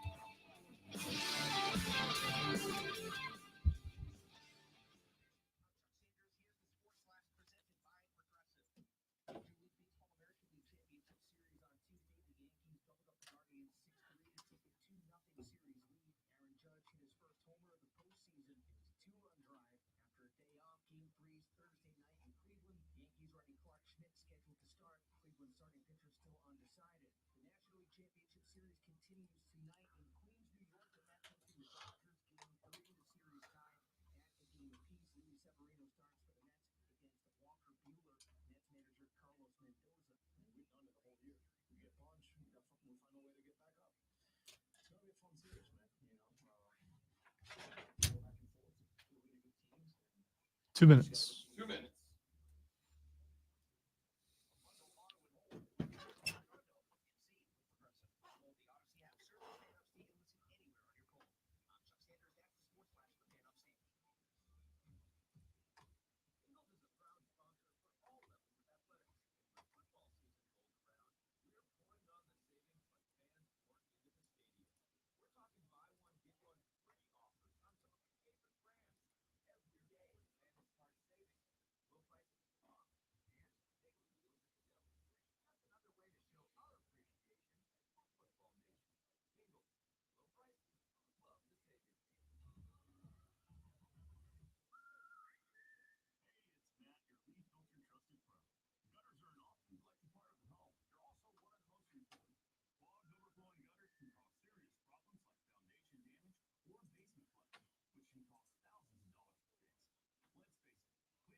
The Rob Brown Show continues. It's the Fan Upstate. Rob the Great Man Lonzo with you.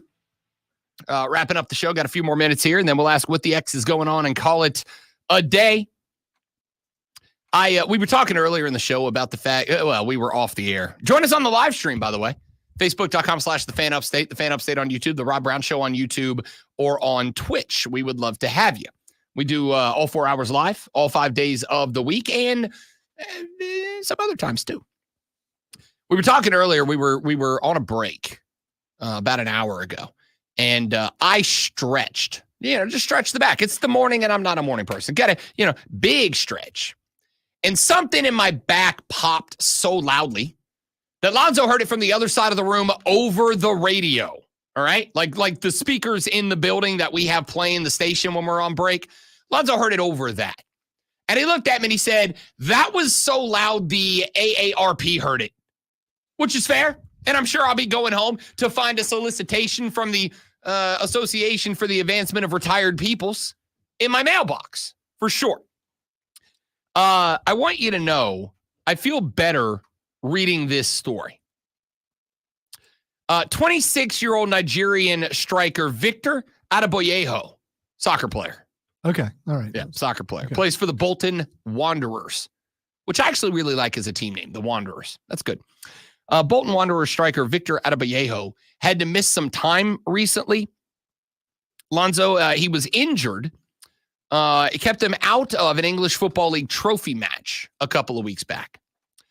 A statement from League One club manager Ian Evatt told local newspaper The Bolton News, quote, "Victor has been suffering with a nasty back injury, and a sneeze set it off. He felt a bit of a crack in between his ribs, and we are hopeful it is just cartilage or muscular issue, but until we've had a good look at the scan, we won't know." Now, Victor is a powerful man, and even his sneezes are powerful. He went on to say, quote, "I have to start taking a long look at myself when players start getting injured sneezing.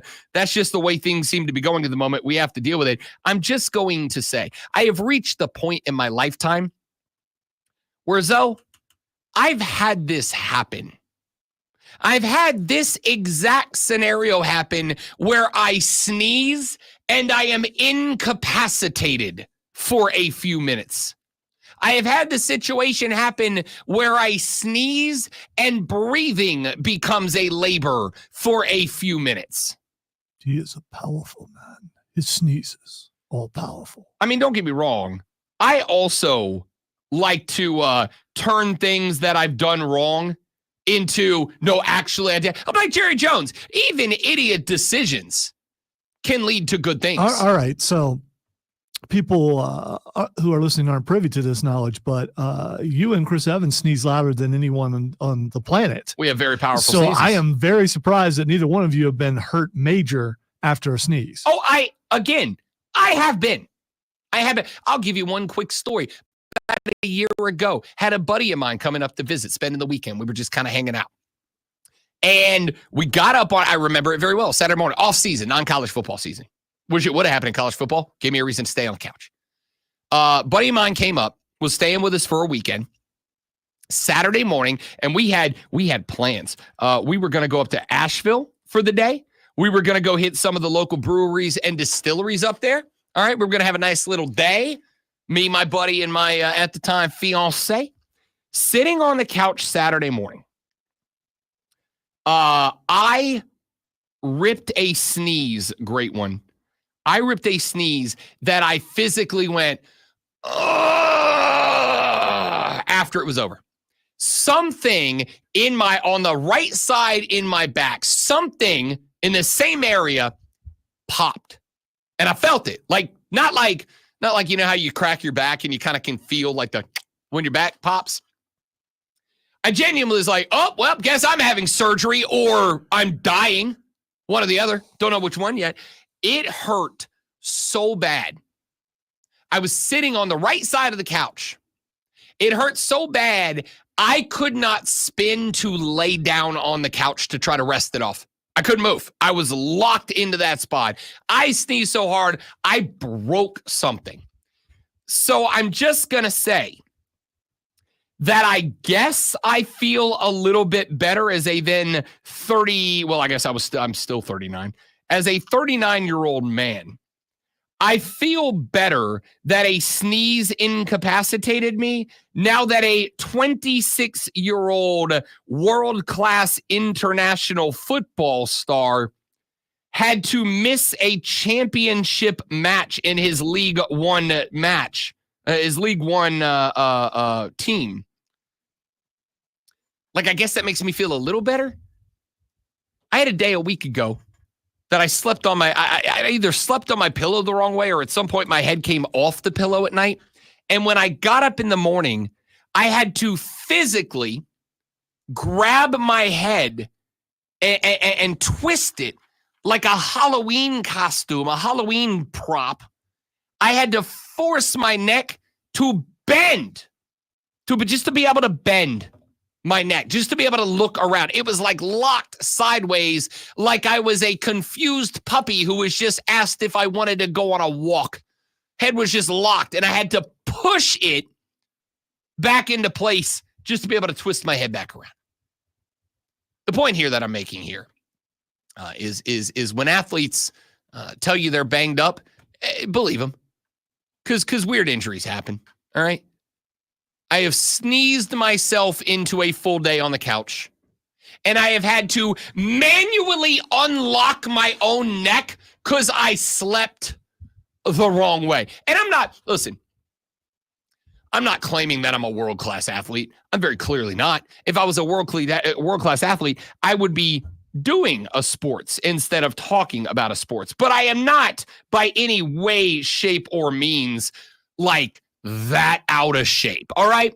I can still jump on the stair stepper. I can still go lift up 40 or 50 J's. Like I'm good. Jump shots. I can still go run up and down for a few minutes with the boys on the basketball court. I'm not in awful shape, but I'm not a world-class soccer player, and they're being taken out by sneezes. I just want to say, if you have a problem like that, like your neck getting stuck, I can help you out. No, thank you.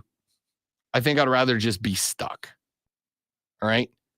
Just trying to be friendly. Lonzo threw a bow to the back of my neck yesterday like we had a WrestleMania challenge on the line. No, I'm good. I was very disappointed that I couldn't get the right impact in there. Disagree. Disagree that you did not or that you should be disappointed in it. All right? Well, I mean, the artistry that is wrestling, if you were viewing it from the outside and not the person receiving the bow, you probably would say, yeah, you could have came with a little more force. Yeah, well, that's why I'm glad. And by the way, hilarious that you decided to do it when there were no supervisors in the room. I see your game plan. Photographer set that whole thing up. That wasn't me. Yeah, I didn't do that. No, what he said was stand next to him and put your elbow on his shoulder. What you heard was put your elbow through his spine. No need. Hey, Dennis Allen just said that the Saints defense is going to get better, quote, because of my track record, end quote. What? Has that defense been pretty good year after year? I'm just asking. I don't pay attention. It was actually surprisingly good last year. And that's all well and good. We were 7-9 last year? Or 7 You can have a really good defense and have a horrible offense and lose a lot of games. It is possible. No. Our defense stinks this year. And DA, if you were the defensive coordinator, I'd feel a lot better about this.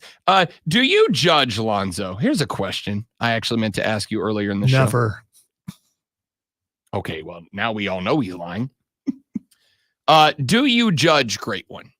Do you judge head coaches more thoroughly based on their side, the performance of their side of the football, right? So, like Andy Reid, yeah, I get you. right? Offensive guy, Todd Bowles, defensive guy, Jim Harbaugh, defensive guy.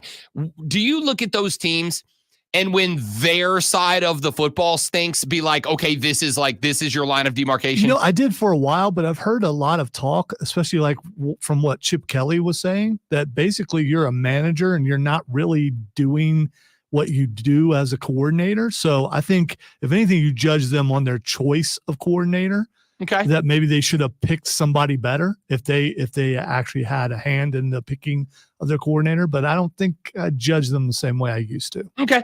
It's because I thought about it. I thought about it earlier this morning when Dennis Allen said the defense will get better because of my track record. Because Dennis Allen, again, I think Dennis Allen's a fine defensive coordinator, but the defense stinks right now. I mean, I got guys out there missing tackles like it's elementary school, like it's schoolyard pickup ball.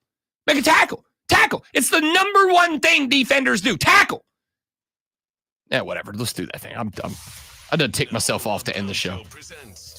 So every time you paused and I thought it was time, then you just kept talking. Yeah, weird. because I realized I was talking about Dennis Allen, and I've got plenty to say. All right, the first thing that's Xing is Bronny. Preseason NBA taking place right now. We are a week away from opening day. The Lakers, actually, I think we are 6 days away from their opening day. I think they start play on either Monday or Tuesday. Charlotte first game next Wednesday. If you're going to be following the Hornets this year, I do not envy you. Actually, I think they're going to be better this year. Whatever. Point is, preseason underway. Bronny James has been out there running around for the Lakers, purple and gold, and he's not good. Yeah, I think he can be good. I think he can develop. I think you can see a highlight where he made a layup. I mean, remember earlier when we were talking about the fact that I'm not in shape, I'm a shape, but like I'm not out of shape.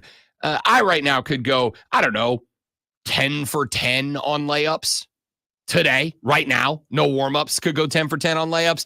That's not it. What I also saw was Bronny shooting like 23% and clanging up a lot. I'm not anti-Bronny. In fact, I'm very pro-Bronny. I hope he makes it. I hope he figures it out. I like the kid. He seems to be a hard worker. He went through so much when he was at USC. I'm pulling for him because I pulled through stories of adversity.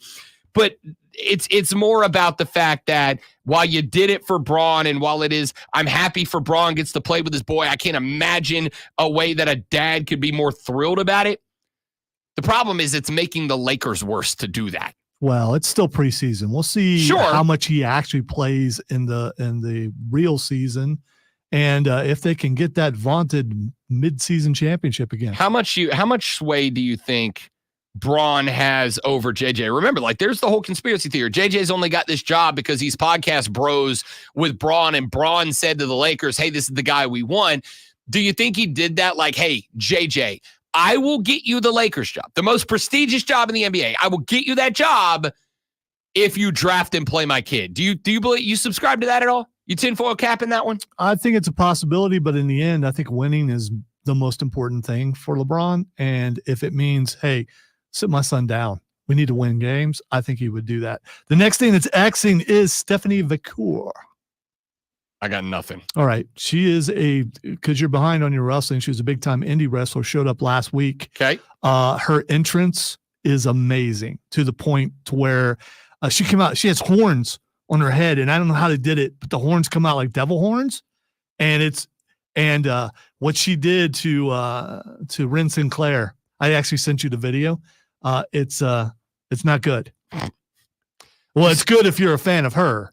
Did you see Rhea get dropped on the back of her head onto Tiffy Time's high heel? Yeah, well, Oof. I probably didn't hurt her. Oof. All right, the next thing that's Xing is... Didn't, because she's muscle mommy. Yeah, I know, including on her head. The next thing that's Xing is Russell Wilson. You're rude. You know that? You're rude. And Tiffy's annoying. We know, Bailey told us. Tiffy Time. The Justin Fields is trending right now because I said Russell Wilson. I didn't say Russell Wilson is trending right now. Either one. They're both trending for the same reason. Because the rumor is that the Steelers are considering going back to Russell Wilson, despite the fact that Justin Fields is playing. Again, he's playing good enough. Not a great passer yet, good runner. And behind that offensive line, you better learn how to run. But the Steelers are considering making a shift back to Russell Wilson, and can't be back to because it never was. The thing is, I just want to say really quick, I think Tomlin's trolling. Have you seen the smile on his face? I hope he's just messing with Russell Wilson. I hope he doesn't like Russell Wilson and never plays him and just teases this every single week. I don't think he is. I think as I said preseason, I think it is Russ's job, and I do not think they are going to say you don't get your job back due to injury. If he gets in and he loses, what happens? No, it was his job. He literally came out of camp as QB1. And then he lost it because he got hurt. He'll get the start. Question is, will he outperform despite the fact that he's playing behind 5 wet paper towels of an offensive line? Don't know. Hey, that's it for us. Y'all be good. We're back tomorrow to do it all over again, but better on the Rob Brown Show and the Fan Upstate. Later. No, not today. I don't know what's going on with the birds. But Yeah, there's like a... No, this has been going on for like the last 15 minutes. I just looked over and saw like 10 fly by. Like ripping They've by. been going back and forth. Yeah. I don't know what's over there. Their charging station.